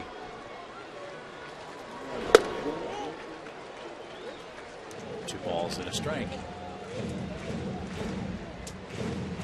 Eric O'Flaherty loosening up in the Atlanta pen, and lefty Scott Elbert warming up for the Dodgers.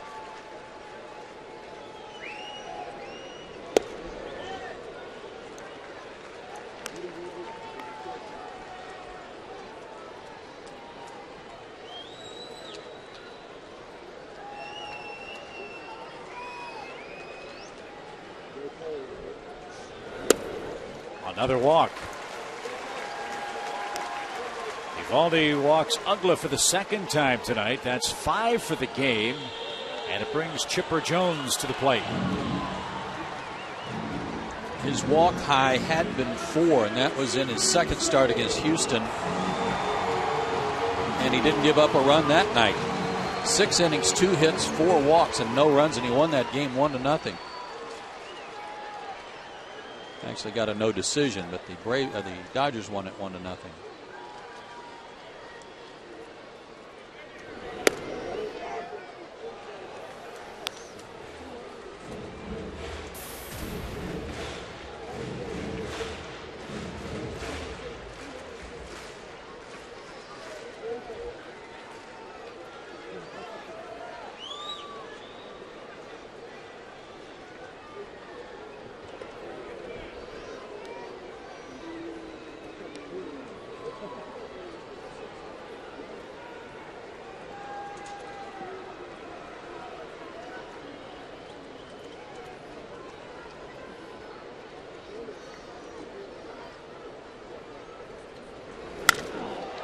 High fly ball deep right. But Rivera is there. Chipper just missed. Braves down in the 6th inning.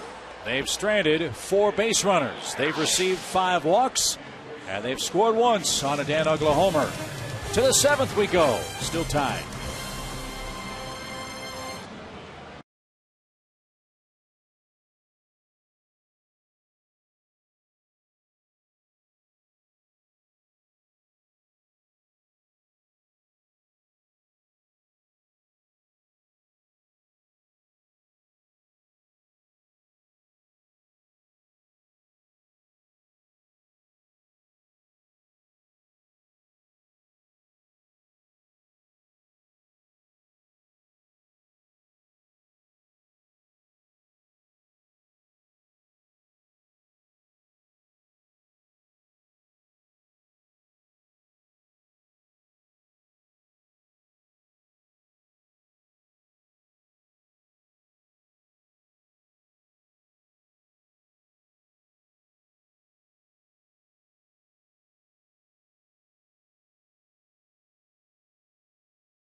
Lottery hitting the jackpot features tonight's starting pitching matchup. Both kids were good in that they held the opponent to 1 run. Eovaldi did it even though he walked 5 guys. He fanned 5, but Mike Minor, despite the fact that he didn't have a clean inning, made pitches when he had to and got 2 double plays turned behind him. Eovaldi, at his 5 strikeouts, was very impressive with his fastball. He had 3 double plays turned behind him to get him out of jams. A 1-1 tie. So Mike Minor done after 6 innings of 6-hit 1-run baseball. Eric O'Flaherty answers the AT&T call to the bullpen with the lower third due for the Dodgers.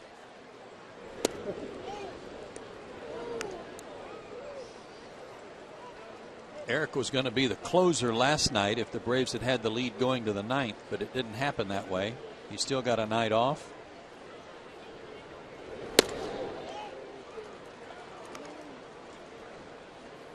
At 1.19 ERA, the best in the major leagues among relievers.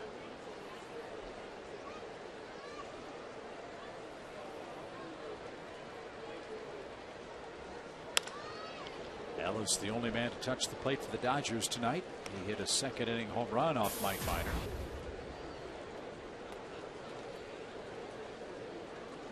Who answered one of the questions, how sharp would Mike be after 10 days between starts tonight? He did a good job. Did a great job.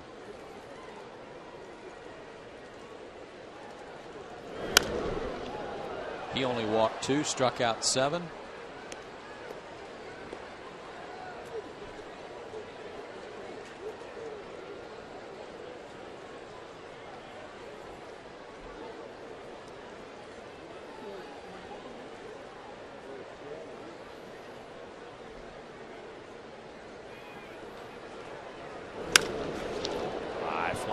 the right. Plenty of room for Jason Hayward. Good start for O'Flaherty. Ellis is retired. Get your tickets now to see the Braves' last series of the regular season. They'll battle the Phillies September 26th, 7th, and 28th. Purchase now to secure your tickets for this red-hot rivalry here at Turner Field. Visit Braves.com or call 800-745-3000 for tickets.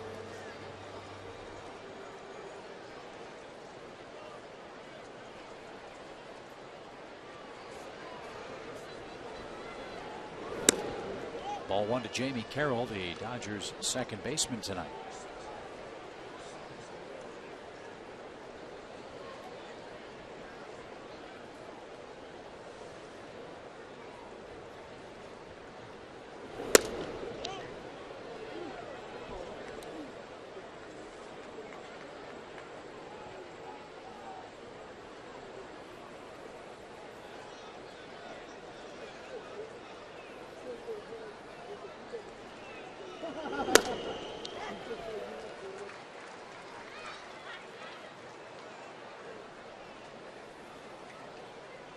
These three guys at the end of the game for the Braves are, we keep talking about how good they are, and it's not just for a stretch of a week or a month. Up the middle, Ugla to his right. Bad throw, great scoop. 2 outs.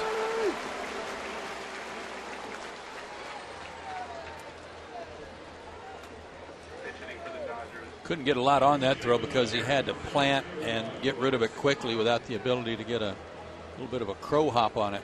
So a nice pick over there by Freddie. But back to the pitchers. These guys, I mean, from day one this season have been very good. Aaron Miles will pinch hit. Evaldi's night is done. He struck out 5, walked 5, but gave up only 1 run and 3 hits. Broken bat. And strike 1 to Miles.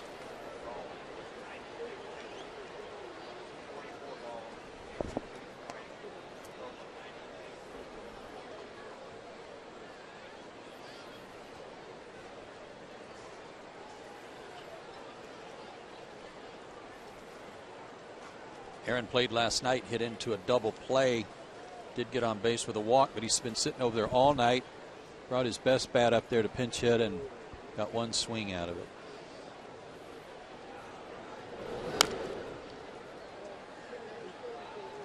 And then fouls the next one off his foot. Been a pretty good pinch hit appearance so far.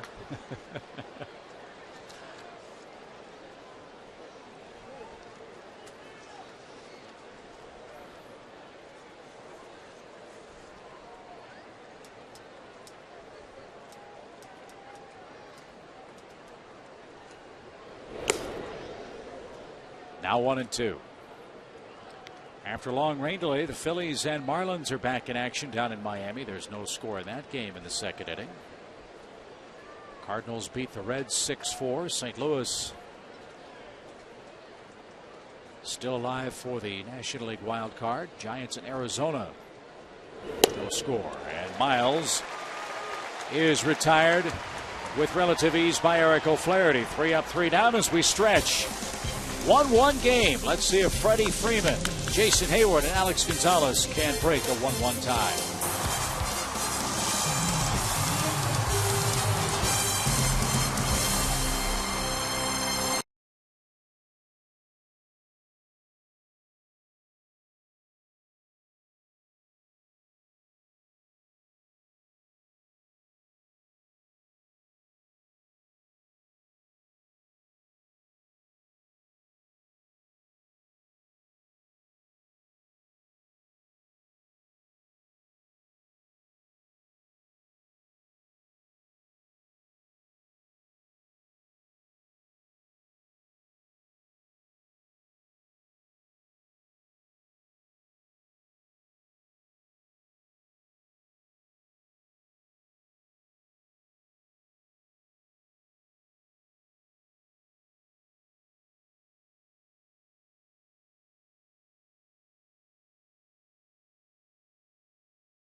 Dodgers and the Braves. Atlanta trying to even up the series. Don't forget, after our ball game, we'll continue our college football kickoff weekend. Southern Miss will host Louisiana Tech.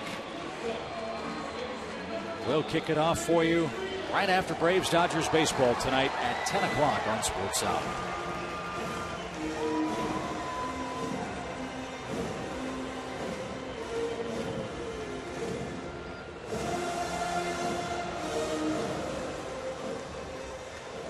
Elbert pitched here last night, went an inning and a third, just one hit and a walk.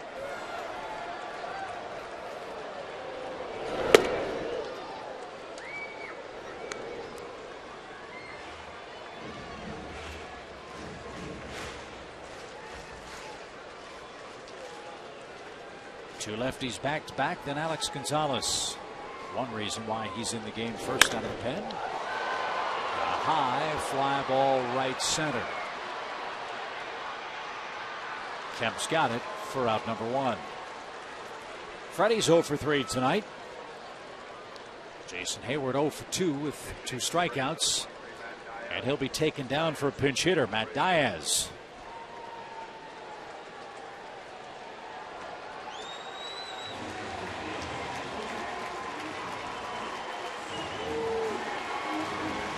Chance for Matt to play not only tonight, but perhaps tune it up tomorrow. You'd figure he'd be in the lineup with Clayton Kershaw, the left-hander, pitching for Los Angeles in the series and homestand wrap-up.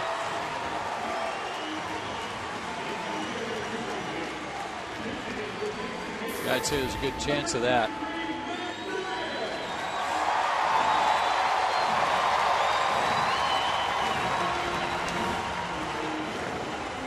A little stall tactic here for Ellis.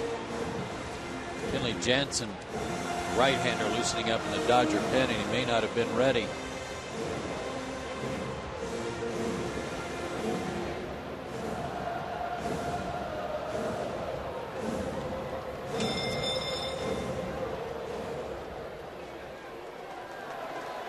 But no sign of Don Mattingly, so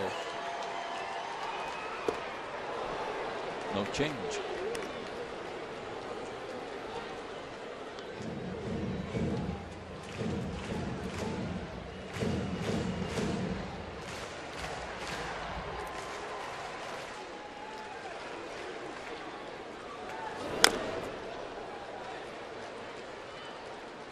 Quickly 0-2 to Matt.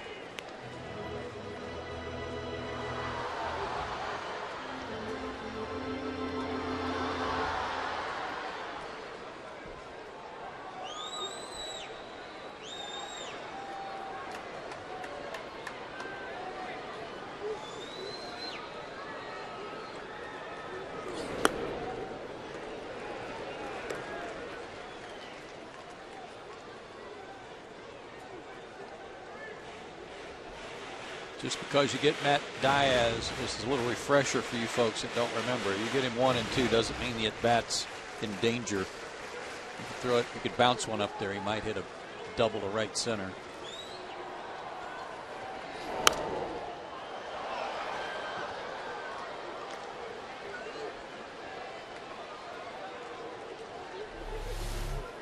No real strike zone. And at times you can't throw it high enough.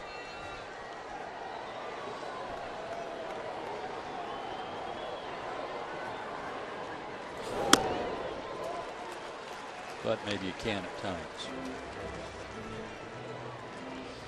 2-2.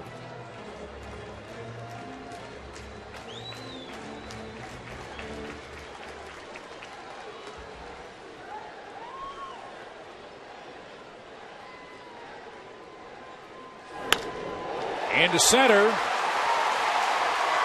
Diaz was behind in the count, but a pinch hit single here in the 7th inning. And that will bring Don Mattingly out of the Dodger dugout, and that will end the night for Elbert. He faces 2 men, retires one of them, and gives up the Diaz hit. And Matty will be taken down for a pinch runner, and we'll tell you about that move and who is pitching next for Los Angeles when we come right back.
by KFC, by Ford, and by Chase. Beautiful night in Atlanta and a good ball game between the Braves and Dodgers. Action on the base paths for Atlanta. Matt Diaz with a pinch hit single will give way to Jose Constanza to pinch run. And Kenley Jansen is on to pitch. He's got some amazing numbers working since June 18th. Opponents are 4 for 62 against him with 31 strikeouts. That's an 0.45 ERA over that stretch.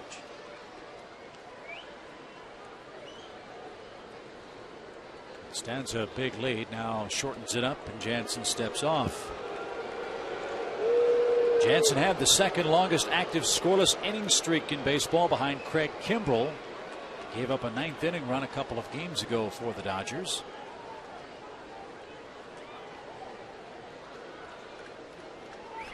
And maybe the most eye-popping number in their notes is first batters he faces this year are 1 for 31 against him.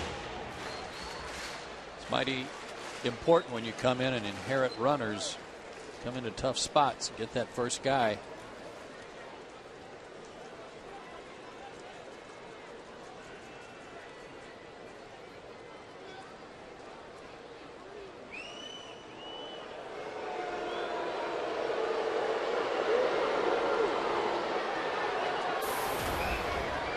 He's a big man, 6'5", 257 out of Curacao. The Dodgers signed him after the 2004 season, an undrafted free agent.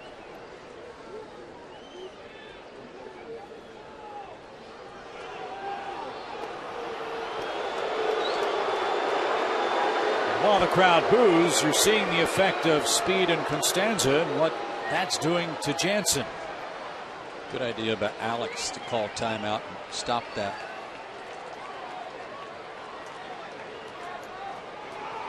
And he just balked.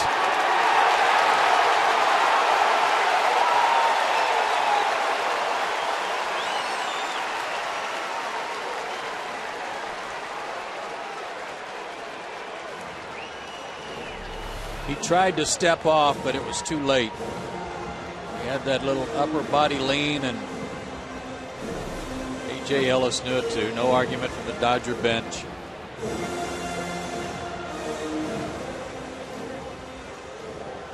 So the go-ahead run in scoring position with one out and Gonzalez up. Alex has walked twice tonight. Behind in the count here, 0-1.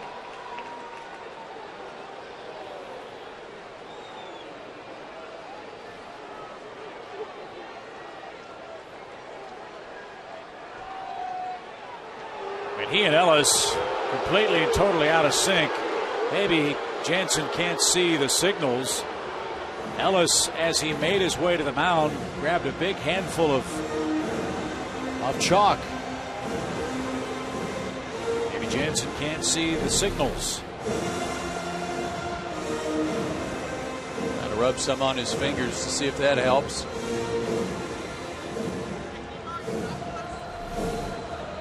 They certainly wanted to change the signs with a runner at second base. That may have thrown him off. But it is September and he's been here all year.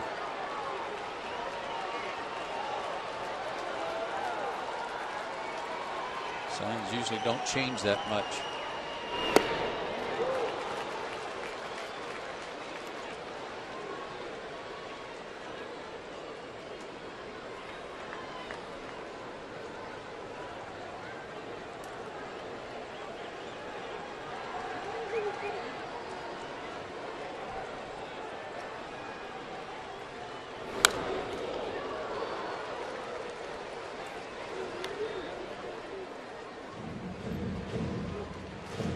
You have to look at Jansen's 66 strikeouts in 41 innings to understand that he can put together a streak like we were talking about.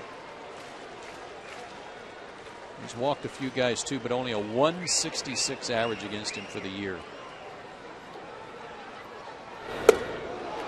Another strikeout. Alex retired for the first time in the game. 2 outs. And Eric Hinsky grabs a bat. He'll pinch hit.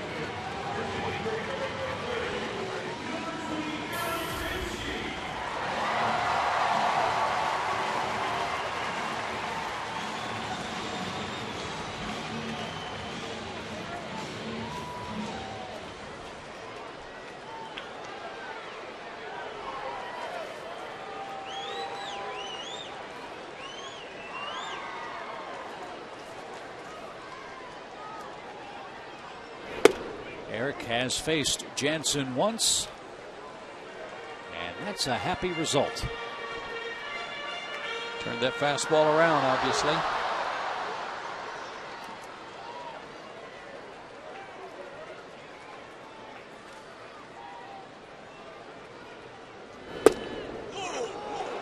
That shaved the outside corner, and Hinske didn't like that.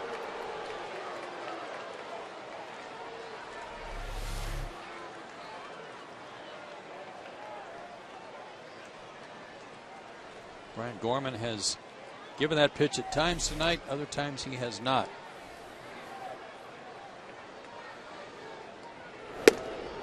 And Eric retired on 3 pitches. Jansen comes in, commits a balk, but strikes out Gonzalez and Hinske and sends the game to the 8th inning, still tied at 1.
By Georgia Power and by Toyota. Great game tonight. 1-1 after 7. Joe and Chip with you from Turner Field. Game 2 of the series with the Dodgers this evening.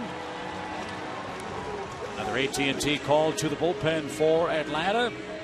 Second lefty of the night. It's Johnny Venters, and he's got the top of the Dodger order coming up. He was trying to talk himself into being available, not talk himself, talk Freddie Gonzalez into being available last night. Freddie was having none of that. He needed a day off. 74th appearance coming up.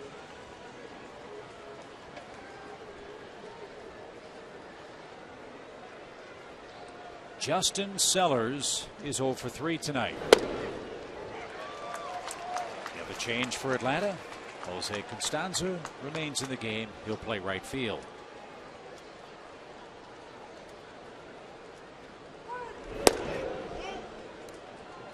Dodgers have the top of their order up to start their part of the 8th. Same story for Atlanta when we get to the bottom half.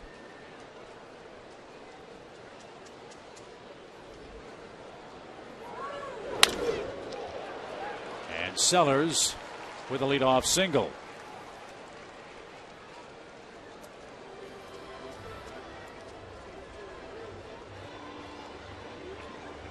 Johnny's last outing was the one against Washington where he went an inning, gave up 2 walks and a hit and a run, but also fanned 2. He's allowed runs in 2 of his last 3 outings. Right now, D. Gordon's going to pinch run at first, and we saw Gordon run like crazy last night. He stole 2 bags and scored 3 runs.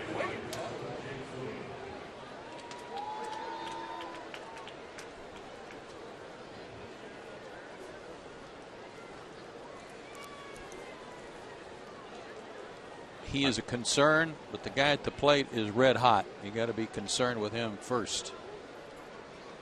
And That guy is James Loney, 2-for-3 again tonight.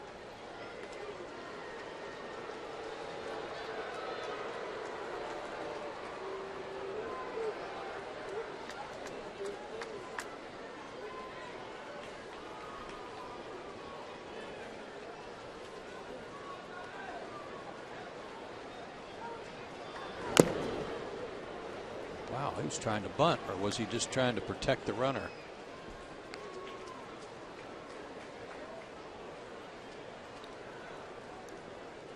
Maybe that's why they were asking him to bunt.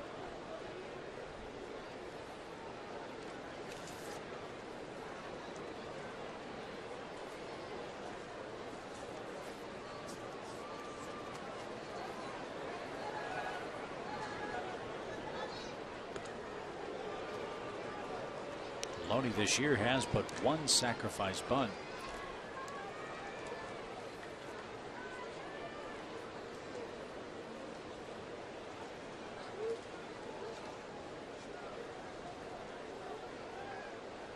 And only 2 in the big leagues coming into this year. But he gets it down, and Chipper has only one play.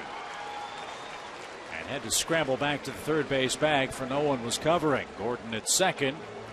On a sacrifice by Loney. 1 away.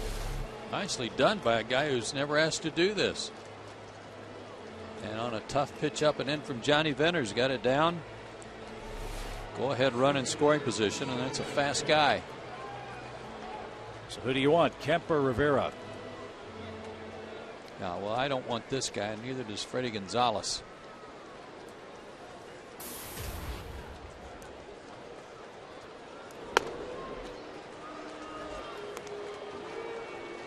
Fourth walk of the series to Matt Kemp. He's also been hit by a pitch.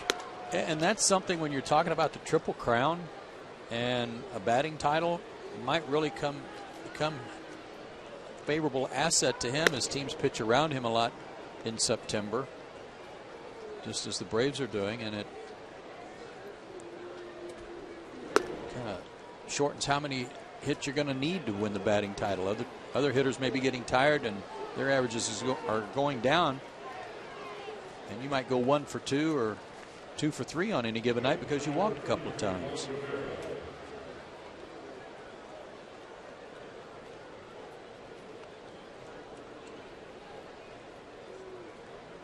Braves choose Rivera. He's had big numbers against them. He's 0 for 2 tonight, but he was intentionally walked. That was back in the 4th inning. Drove in 3 runs last night with 2 hits.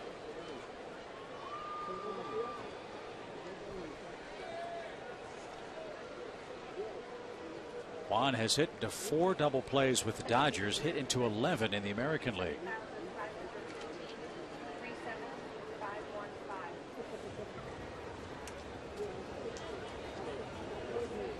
Last night against Beachy, when he drove in a couple of runs in the 4th inning,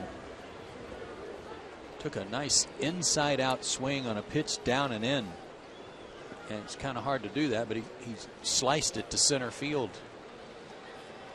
Not trying to pull the ball against a hard thrower. And with that in mind, look at where Dan Uggla is playing with a fast runner at second and Freeman playing behind the runner at first with 1 out here. We got 2 blazing fast guys out there in Gordon and Kemp. So they're practically holding Gordon at second like a first baseman would. Strike 1. It's not like if Gordon were to run, if you leave him alone and he runs, it's not like you got an easy guy to throw out as the trailing runner.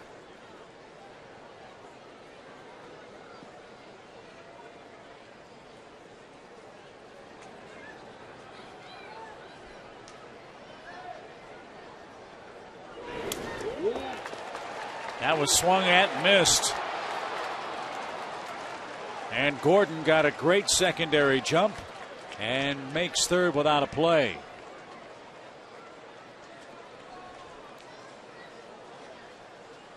I heard a little tick, but maybe that was the glove of McCann. Yeah, I think it got some equipment or maybe even the umpire. And Brian just he chased that one into the dirt. He didn't turn his glove over. Tried to pancake that on the ground and got under him. It's ruled a passed ball. 1st and 3rd. 2 strikes to Rivera. And he struck him out.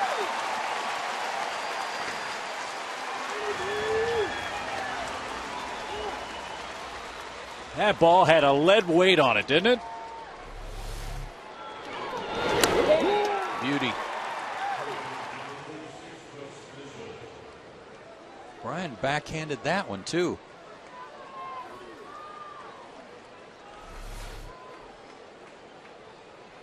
Well, he let the other one get by him, but he can't let another one. That guy'll score easily from third base. He's so fast. Russ Mitchell, 2 hits tonight. 1st and 3rd, 2 outs. And down a strike.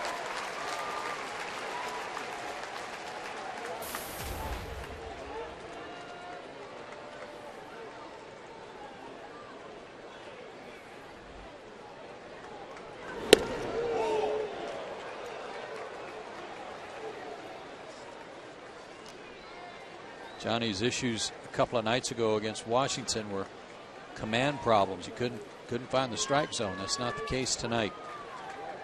He fixed that. And a little rest always helps.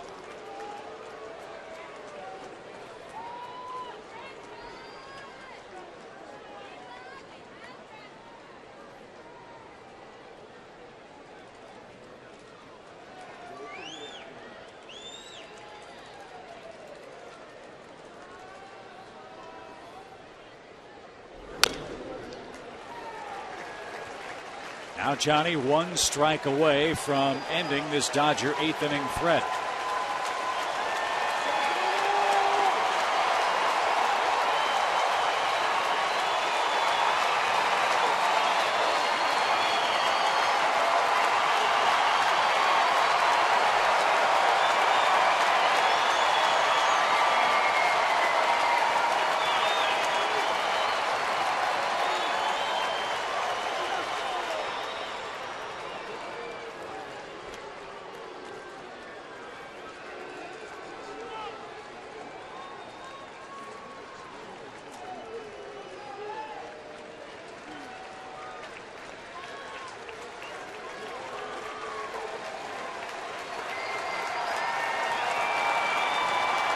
Mitchell will be sitting on fastball trying to protect the plate.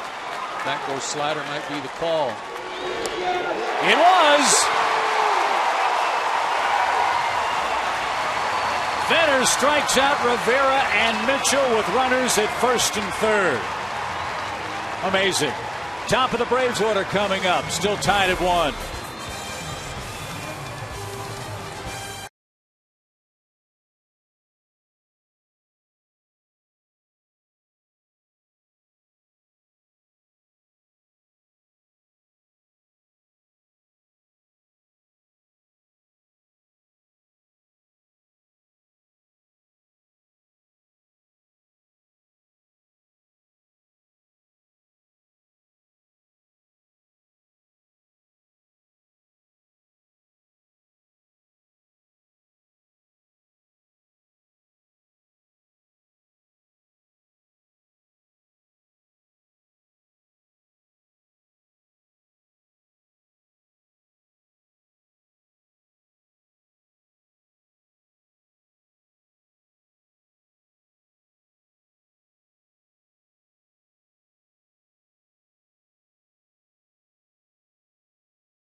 Michael Bourne starts the Atlanta eighth.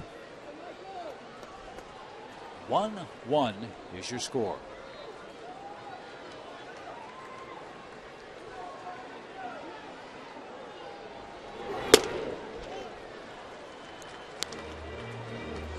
Gordon stays in the game. He's now the Dodgers shortstop. Johnny Venters left him stranded at third base.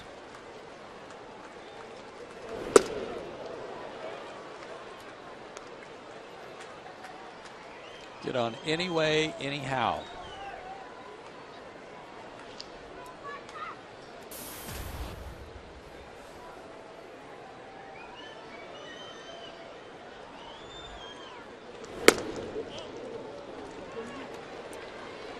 Pinch hit single by Diaz last inning was the first for the Braves since a single by Bourne in the third.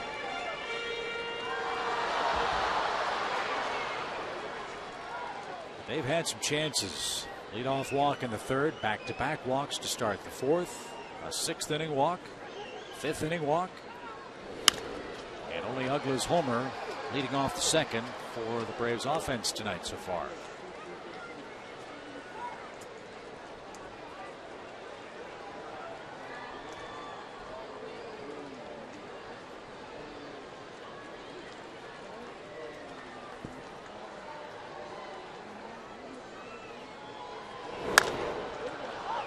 Popped up. Gordon drifting out. And Quinn calls him off. 1 out. And with 1 out here in the eighth inning, time for the Coors Light Cold Hard Blast. There were 2 of them. One in the second inning in the top half of the inning by A.J. Ellis. And one in the bottom of the second inning by Dan Uggla. Those are the only runs of the game.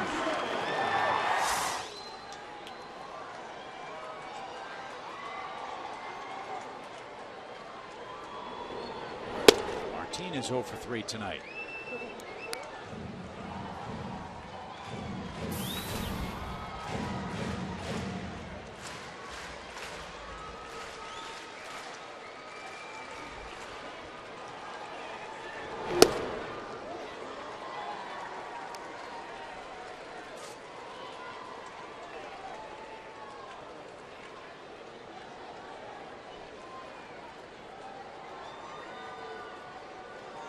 See if Martin can tomahawk one of those high fastballs,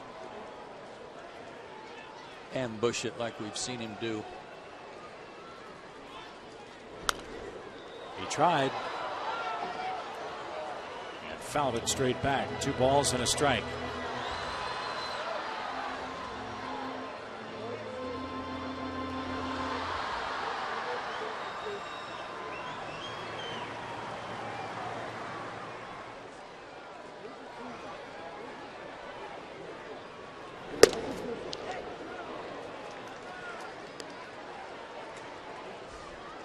Jansen is bringing it. That was at 96. Yeah, and it's got a little movement to it. It's running away from Martin.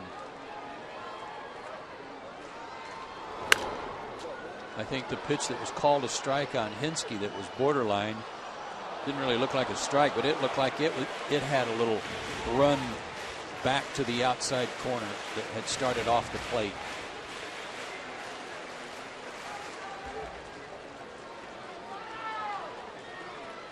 He's bringing it, I know that.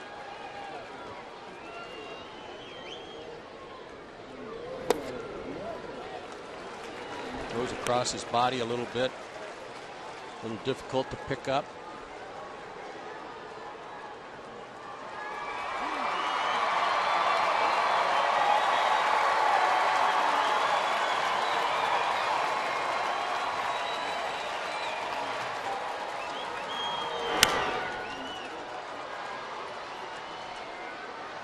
Still 3-2.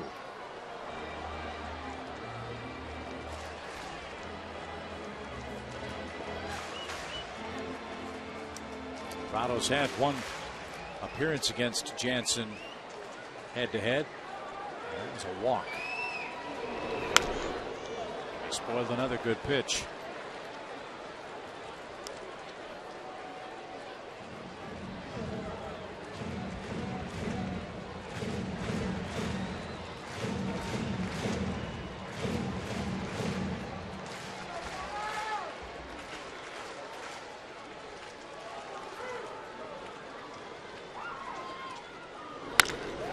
And on the 9th pitch, Prado singles up the middle.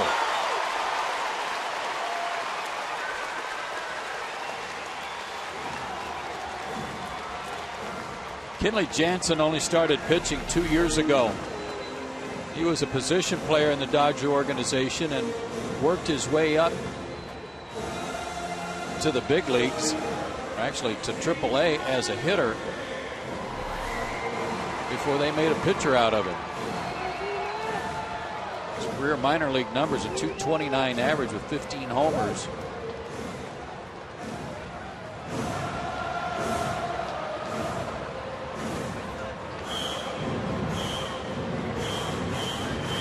Ellis out for a talk as the Dodgers put on a shift for Brian McCann.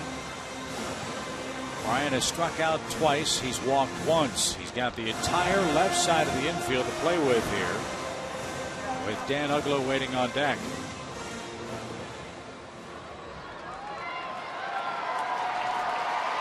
Mitchell, the third baseman, is the man that plays on the first base side of the second base bag.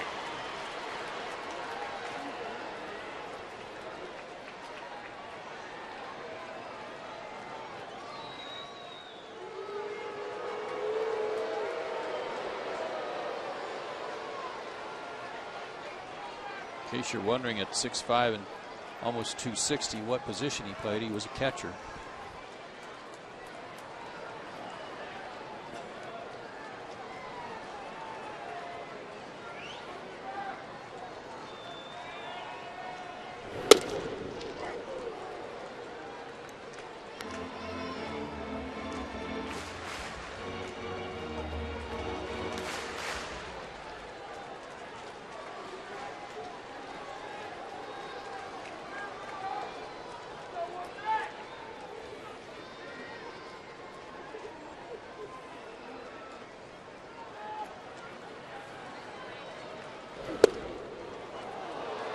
That was the slider.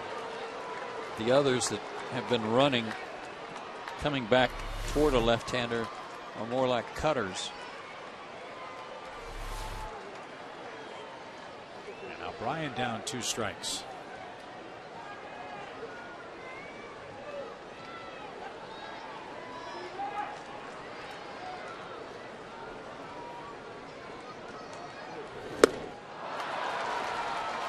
Third strikeout for Jansen. Third time McCann has struck out tonight, and 2 are down for Uglow.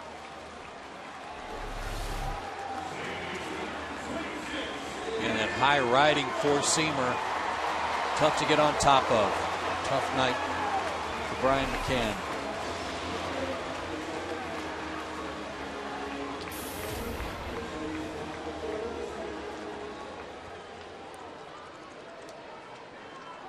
Outfield backs up, trying to prevent an extra base hit.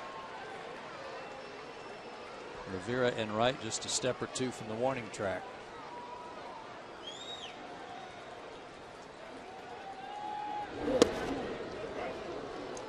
Strike 1 to Uglow.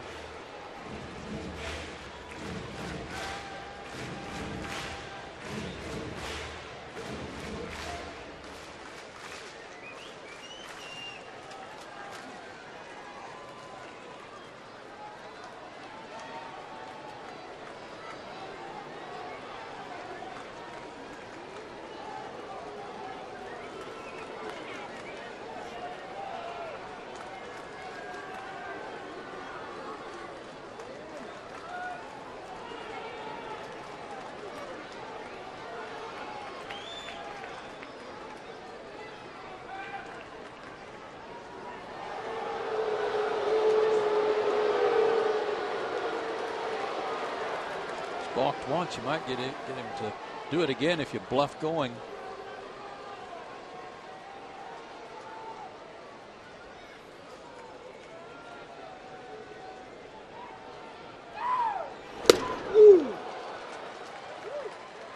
Oh, 0-2.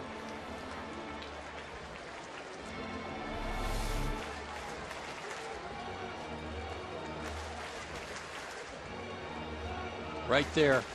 There's too much on it.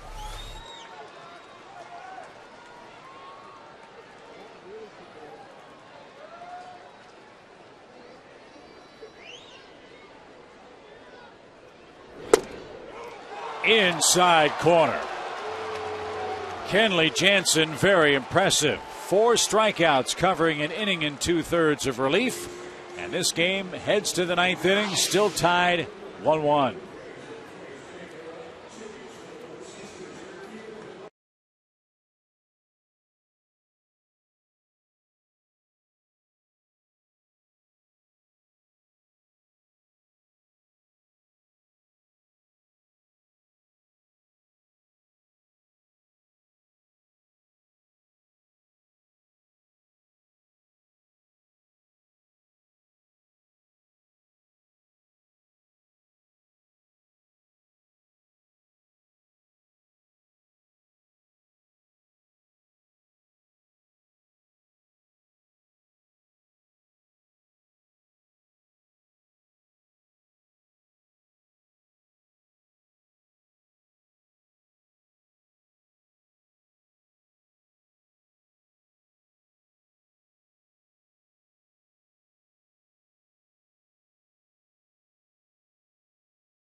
And fans sign up today for the 2012 Braves Fantasy Camp. Enjoy a week of baseball at Disney's Wide World of Sports. Braves legend Steve Avery, Javi Lopez, Sid Bream, and others will participate. Register today at Braves.com/fantasycamp.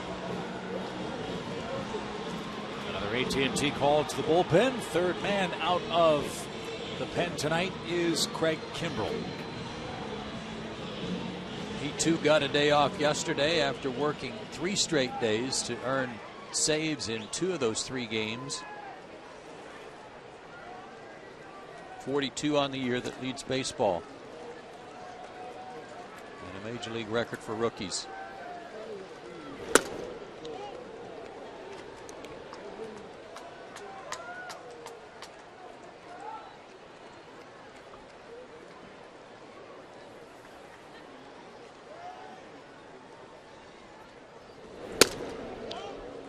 Just missed.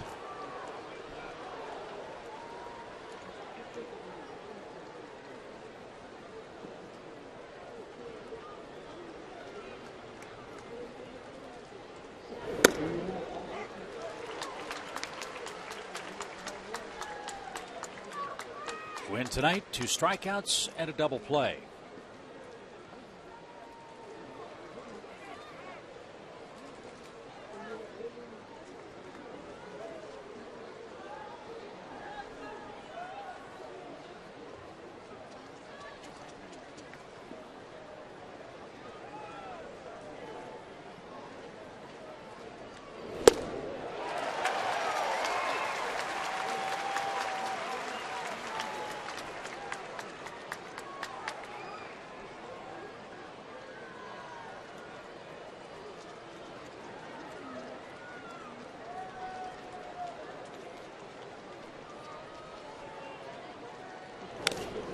One of the amazing improvements for Craig Kimbrell this year is something that Chipper Jones talked about a couple of days ago, about how last year when he came up he was wild and you weren't sure if he was going to walk more than guys than he struck out, and that certainly has been addressed.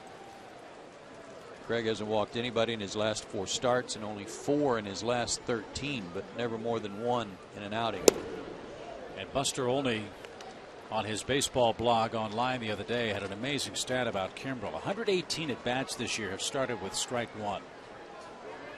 70 of those 118 at bats ended with a strikeout.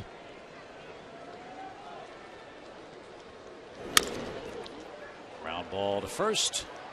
Craig does his job. 1 out.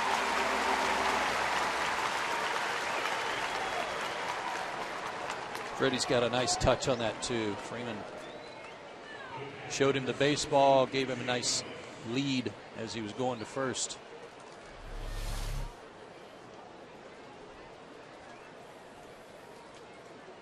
Gave him time to catch it and find the bag.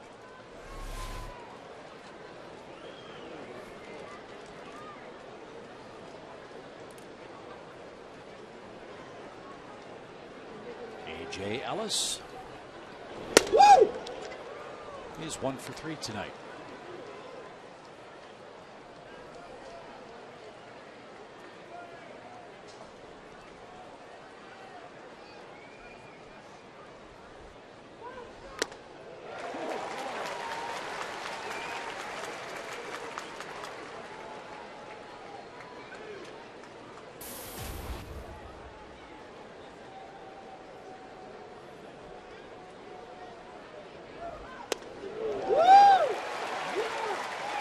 From 96 to 87. He's got the hard slider. He's got that at 87. Sometimes it looks like almost like a slurve.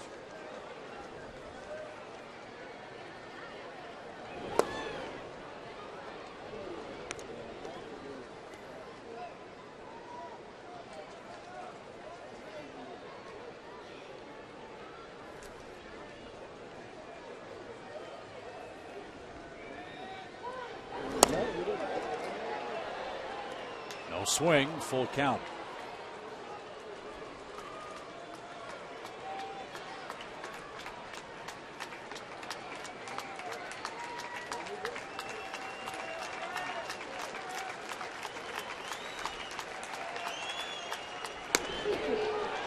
One out walk.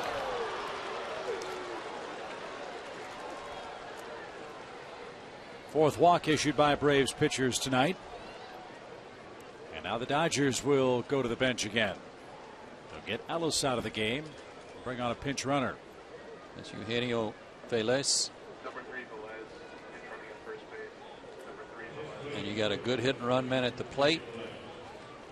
So be alive for anything that they might try to do to manufacture a run here. And that good hit and run man is Jamie Carroll, who's 1 for 3 with a single tonight.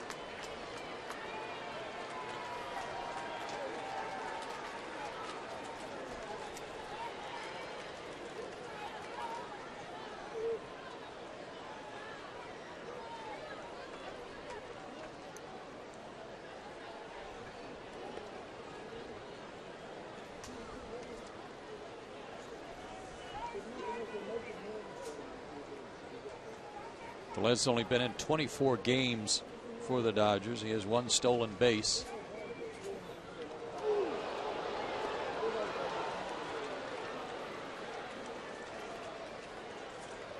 Well, one reason for that is he's 0 for 30 at the plate.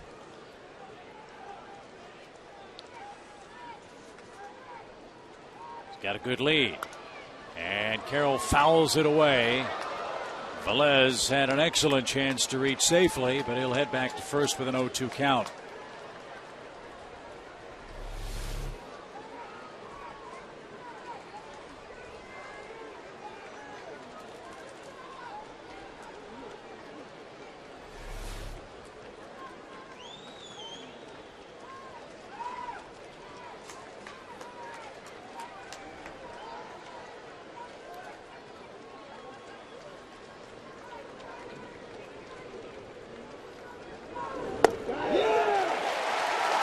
Three pitches takes care of Carroll.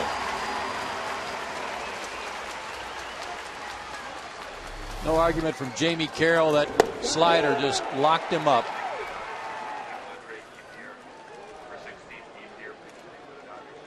Caused his knees to buckle a little and he had nothing left. Now here's Ethier. Even though he's had a down year, Braves fans know this guy has had a penchant for the dramatic blast in head-to-head meetings. 5 home runs against the Braves in 36 games.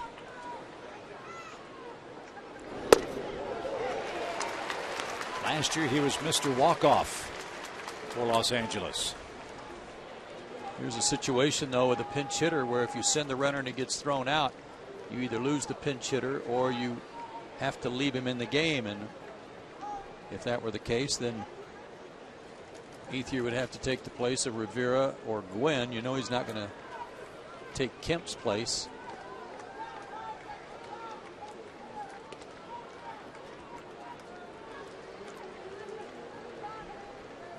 And those of you hoping for college football, Louisiana Tech and Southern Miss, that'll come up after our game. We'll get you there as soon as we finish things up with the Dodgers. It's a 9th inning tie at 1-1.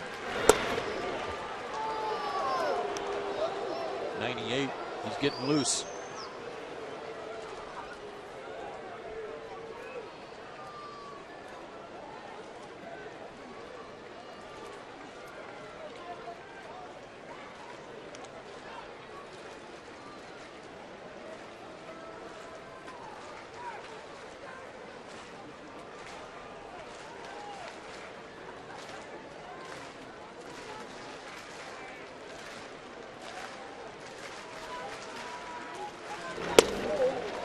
Beautiful.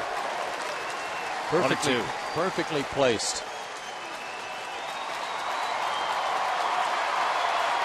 Starts it outside. Left-handed hitters tend to give up on it. Catches the outside corner of the plate. And then he struck him out with another breaking ball.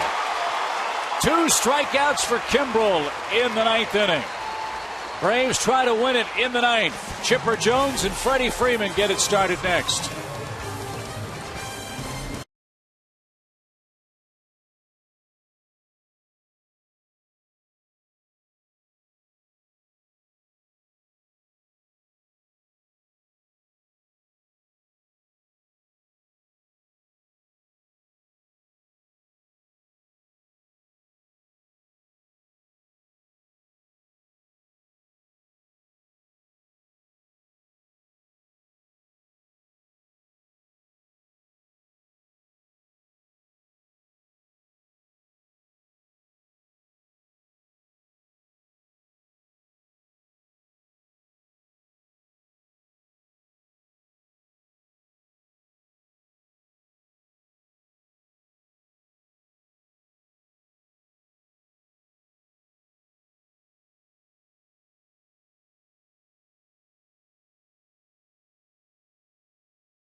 It's been a good ball game. A 1-1 tie. Both runs came in the 2nd inning.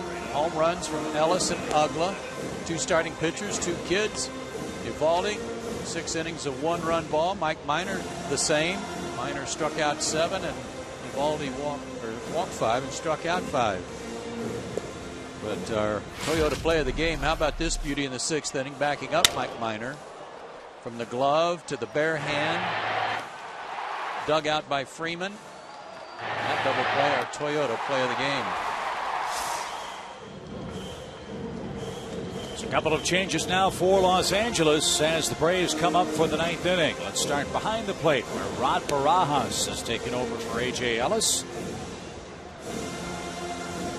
And Hong-Chi Kuo is on for the 32nd time. Remember, he had a 10-point ERA coming into this series. Shaved a big number off of that with some good work last night.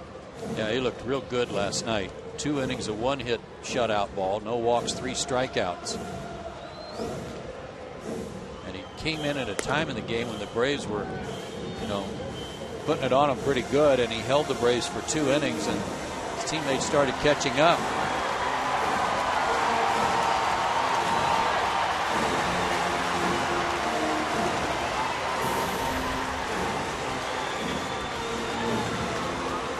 He didn't face this guy, though.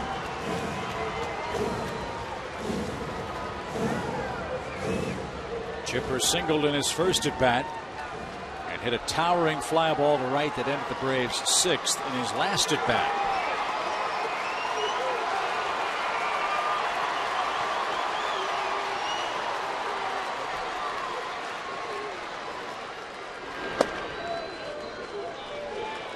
And ball 1.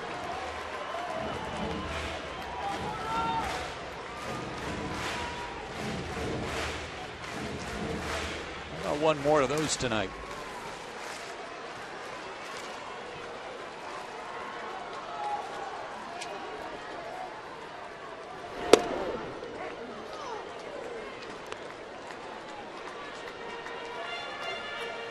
Chipper's one of those guys that's always at his best and has been his whole career when there's guys on base. This is one of those times where you want to improve on that bases empty number and be a leadoff batter. Get on some way. His last walk-off homer, 2006. Inside, outs that ball toward first. And Quo to the bag handles the throw from Loney. And Chipper's retired for out number 1. Got inside out because Quo ran that one in right in on his thumbs. Tough pitch.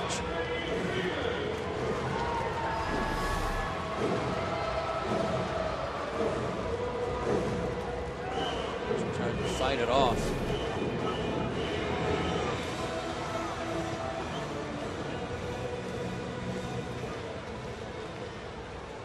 Freddie's hit lefties well this year. .259 average with 6 home runs.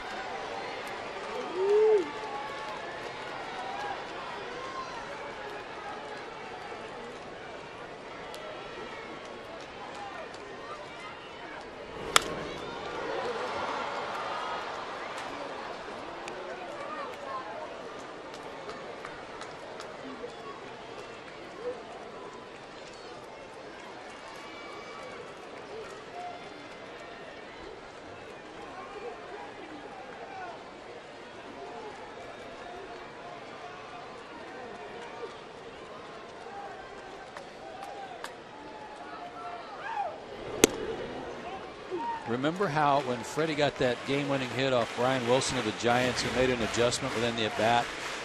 Early in the at-bat, he kind of jammed himself, diving in and fouled one off. He's got to be careful not to dive too much on this guy. And I know he's trying to hang in there against the left-handed pitcher, but this guy throws hard and he can run the ball in on you. Tried there, didn't he? But missed way too high. 2 balls and a strike. Yeah, just stay tall. And you'll be able to reach any strike he throws, but he throws hard enough that if you dive too much, you'll take yourself out of the at-bat because you tie yourself up.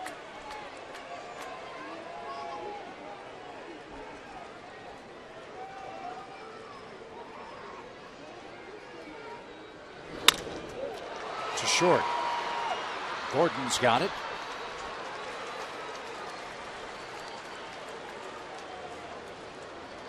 And 2 outs for Jose Constanza.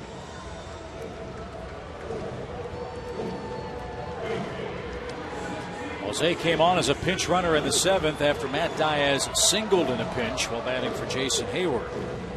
He was walked to second base, but Gonzalez and Eric Hinsky struck out against Kenley Jansen to end the 7th inning threat. So here's his first at bat, looking for his first hit since hurting his ankle.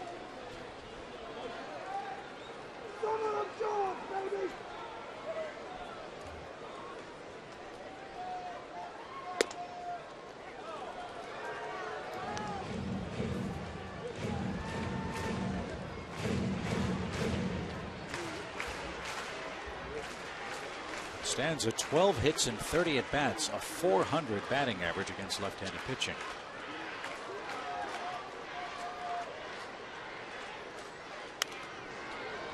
But down 0-2 here.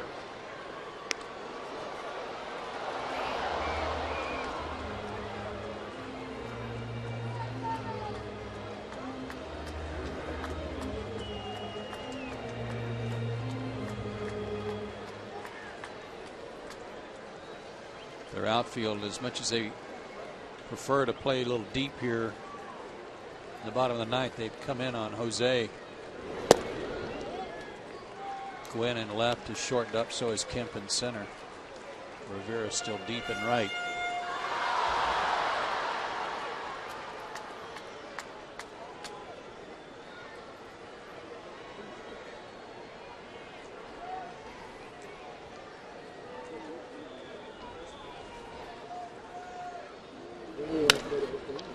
Deep short. Gordon has to hurry. Not in time.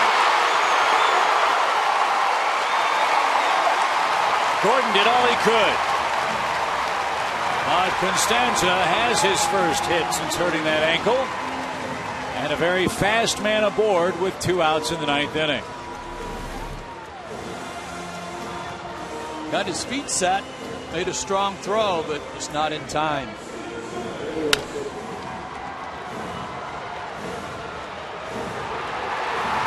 Love to see him run here. 2 outs. Put some pressure on the defense and see how Mattingly wants to play it. Has he already signaled for the bullpen?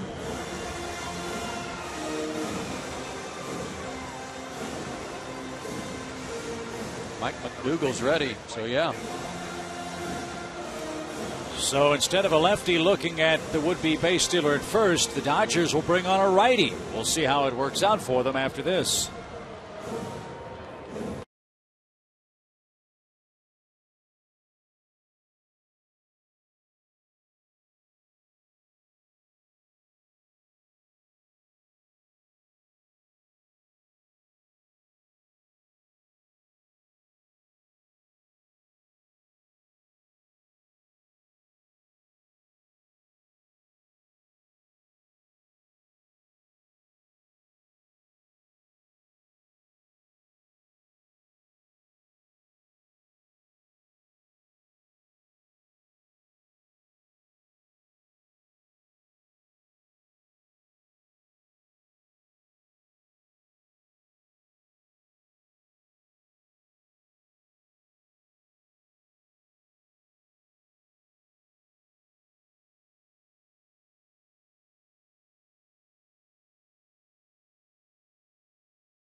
Those of you hoping for college football, we will get you there just as soon as the Braves and Dodgers wrap up Game 2. Louisiana Tech versus Southern Miss. That will be coming up next here on Sports South. Quo out of the game, McDougal into the game for the Dodgers. He came in last night late, gave up base hits to Gonzalez and Hinsky, but he got a couple of ground outs to get out of a jam. He is a hard throwing, hard sinker throwing right-hander. And we'll see if Constanza's taken off right away. Remember, Barajas just came in the game. Got the righty-righty matchup, I know that. But you had Quo looking right at Costanza, a left-handed pitcher. Maybe that'll give Jose another step. I just hope if he's given the green light, he goes.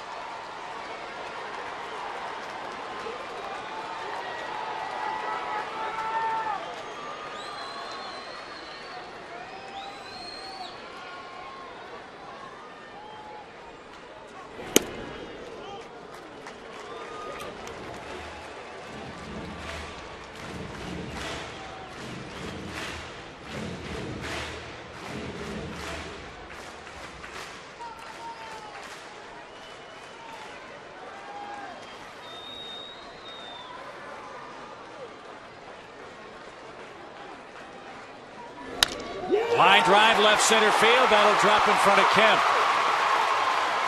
And he dares you to try to take a base on him, and Constanzo wisely stops at second base.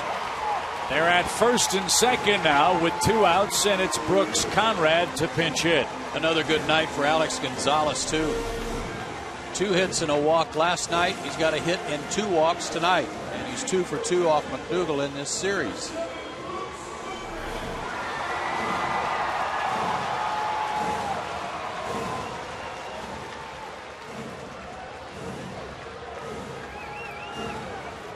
Now Rick Honeycutt out for a chat.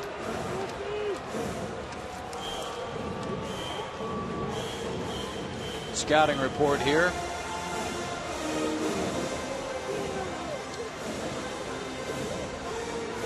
And nobody warming in their bullpen. And if it does go to the 10th, Anthony Barbaro's been up in the Atlanta bullpen. Brooks Conrad, 12 pinch hits this year, 3 homers, 8 RBIs.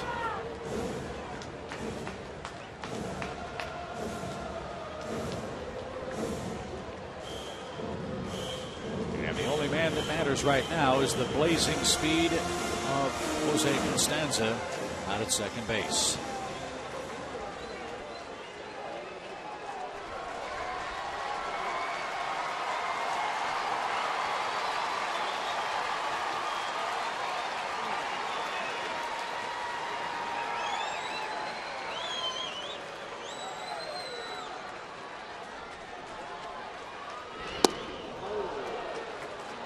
Strike 1.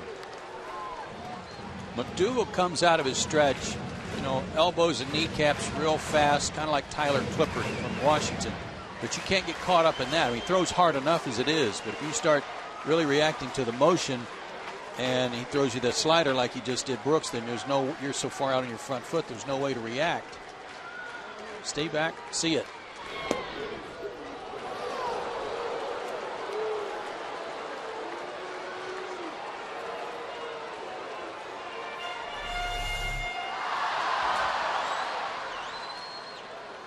Two breaking balls to start him.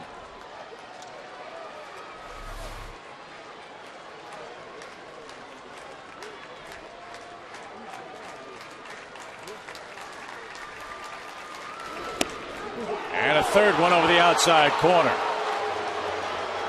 The Braves strand a couple more men this time in the 9th inning. And free baseball at Turner Field. Braves and Dodgers head to the 10th, tied 1-1.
Are presented by Jack Link's Beef Jerky all season long. Jack Link's Beef Jerky, feed your wild side.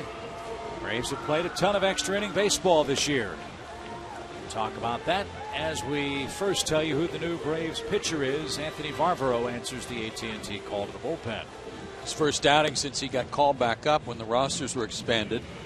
He last pitched in the big leagues August 13th against Chicago. 2/3 of an inning, a one-hit shutout ball. And last pitched at Gwinnett on August 30th at Durham and took a loss. An inning, 2 hits and a run, 1 walk and a strikeout. Throws hard. He's got a good arm. Gave up a couple of homers, including one to John Buck of the Marlins down in Florida that tied a game up, as I recall. He's got the top of the Dodger order. It starts with D. Gordon. Braves are 14-8 this year in extra inning games. Dodgers are 7-1.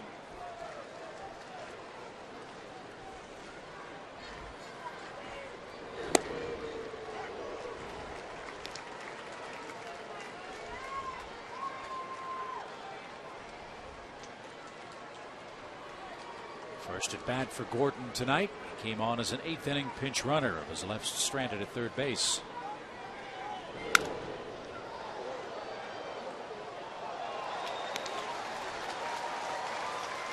Nice catch.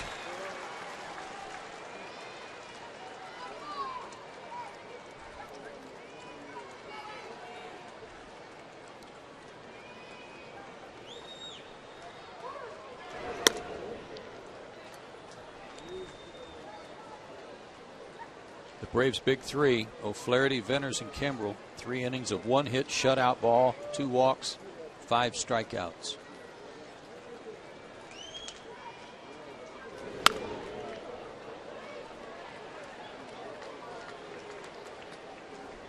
James Loney almost was taken out on that foul ball, so he's going to move a little farther away.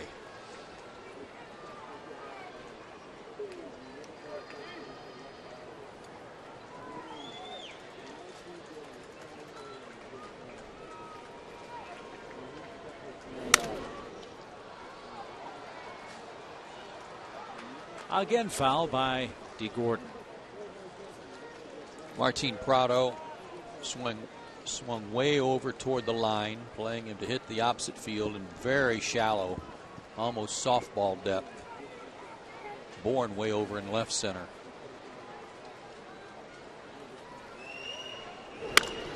And he hits one into right center. Bourne has to hustle over, makes the grab, fires late to second, and D. Gordon doubles to start the inning. If Bourne doesn't cut that ball off, the Braves have big problems. As it stands, it's a leadoff double. Well, he beat the defense. Short, quick swing, and Michael got over there to try to get it in quickly and did so, but not in time.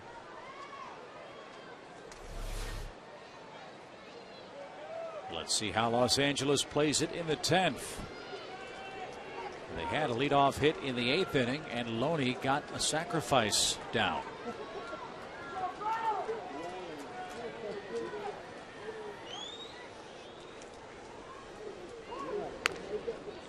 And he bunts again, and it's perfect. He had 2 major league sacrifices coming into this season. He has 2 of them tonight. What a job.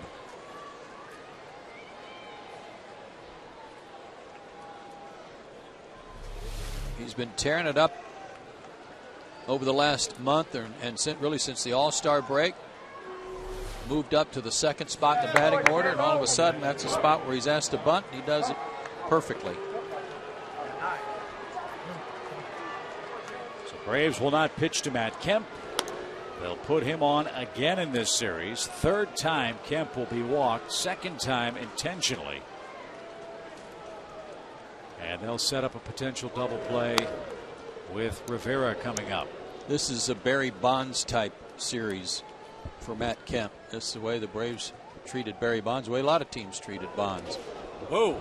Holy smokes.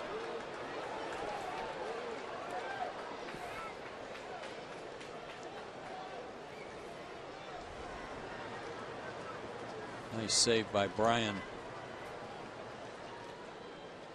Watch this one now, 3-0.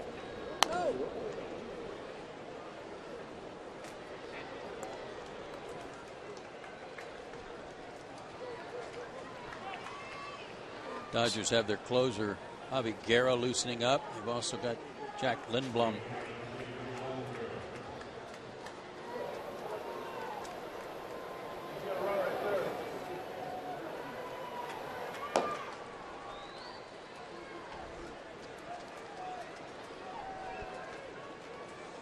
First and third for Rivera. 2 strikeouts, an intentional walk, and a fly out to center.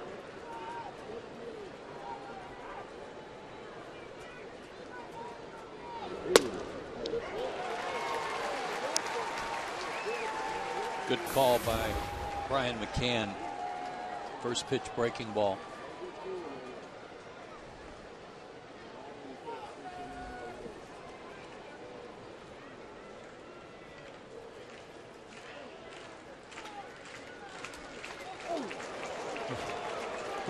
I'm not sure I'd be calling for any throws over right now. Not after he almost threw one to the backstop on the intentional walk. I don't think he's got any confidence right now in anything other than what he's throwing to the plate. Brian McCann may be out there to try to calm him down in that regard. D. Gordon took 3 big steps toward the plate as that ball bounced at first base.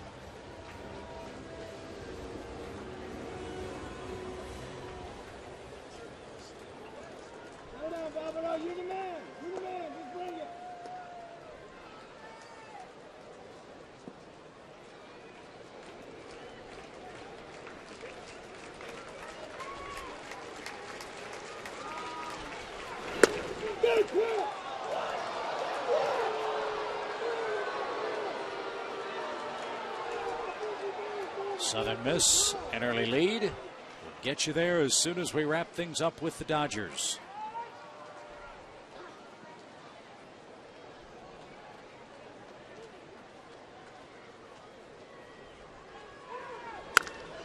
Line drive center. Bourne the catch. Gordon tags. Throw to the plate. Late. Sac fly Rivera. Dodgers take a 10th inning lead.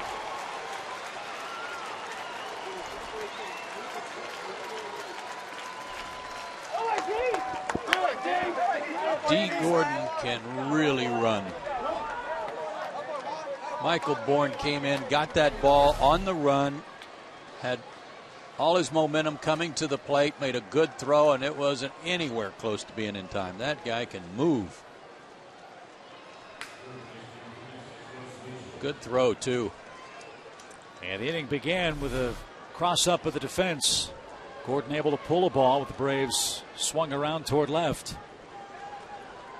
A double, a sacrifice, and now a sac fly, and LA manufactures a 10th inning go-ahead run, trying to win their 6th straight game. Now Russell Mitchell hits with Kemp at first and 2 out.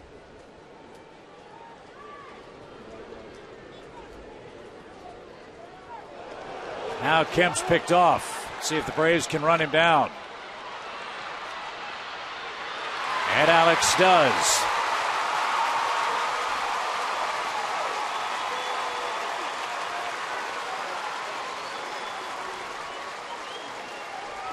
Dodgers take a 10th inning lead, but the top of the Braves order's coming up. Don't go away.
Down a run, but Atlanta has the top of its order. Speedy Michael Bourne gets things going first. And there's a look at the man that's filling in very capably for Jonathan Broxton. Avi Guerra looking for his 15th save in 16 attempts. He's the guy that gave up that lightning bolt to Ugla last night in the ninth.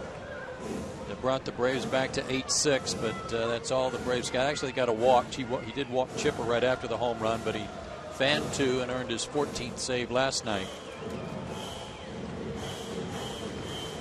Trent Olchin has taken over in right field for Rivera. Olchin will bat in the 9th spot for the Dodgers. Guerra bats 4th.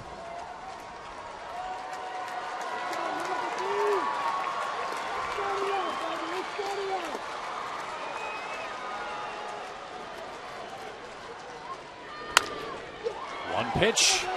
Gordon at short. 1 out.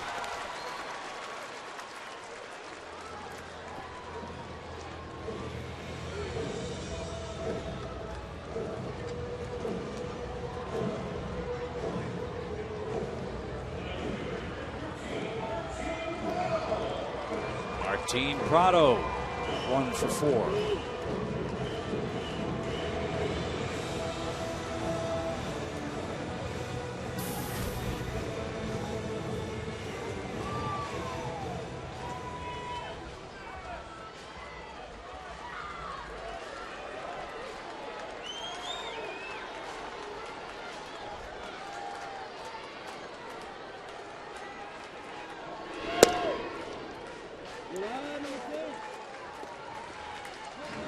Saw last night that Guerra's got a good fastball.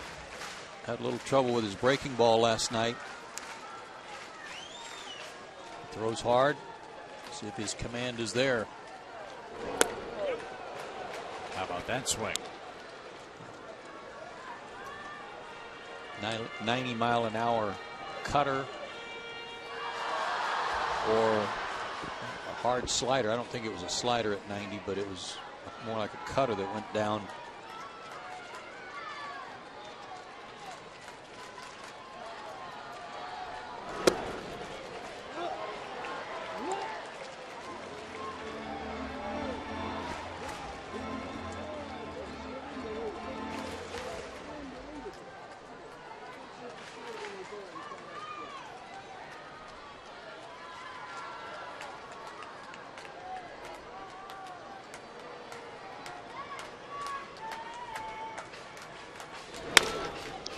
To second. 2 outs.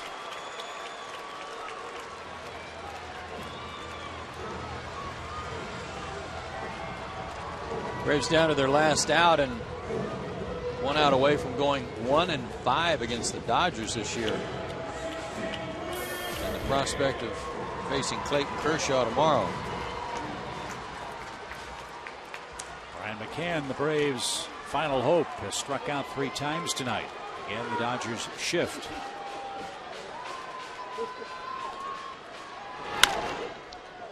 Ground ball foul, strike 1. Should LA win this game, the Braves tomorrow will try to continue a remarkable streak. Atlanta and the Phillies, the only 2 teams not to have been swept in a 3-game series in the National League. But we're not done yet. Down 2-1. 2 outs, 10th inning.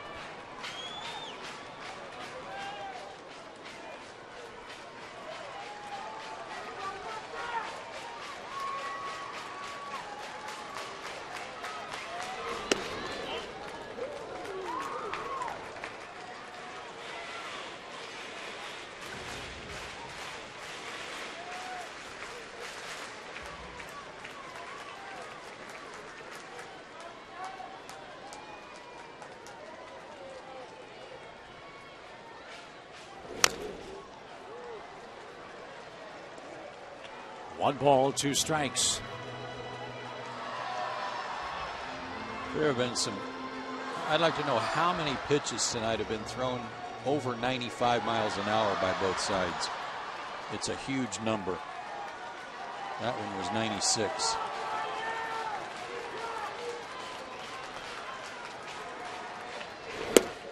And that one ends the ball game. Javi Guerra saves it for Los Angeles, and they win Game 2 of the series by a final score of 2-1. The Dodgers have a 6-game winning streak. The Dodgers have won 11 of their last 12 games. They're not done yet, as D. Gordon really sparked them late and is the Home Depot player of the game. Crossed up the Braves defense, dropped one in into right center, made it into second easily, bunted to third, and then with runners at first and third, scored on this sacrifice fly to center field for the game winner. And that ends the game 2-1, our final score. Join us tomorrow. The Braves wrap up the series with the Dodgers on Fox Sports South starting at 1 o'clock with Braves Live. For continuing Braves post-game coverage, log on to foxsportssouth.com. Don't forget, Louisiana Tech and Southern Miss is coming up after the break. For Joe Simpson and the crew, Chip Carey. Good night from Atlanta.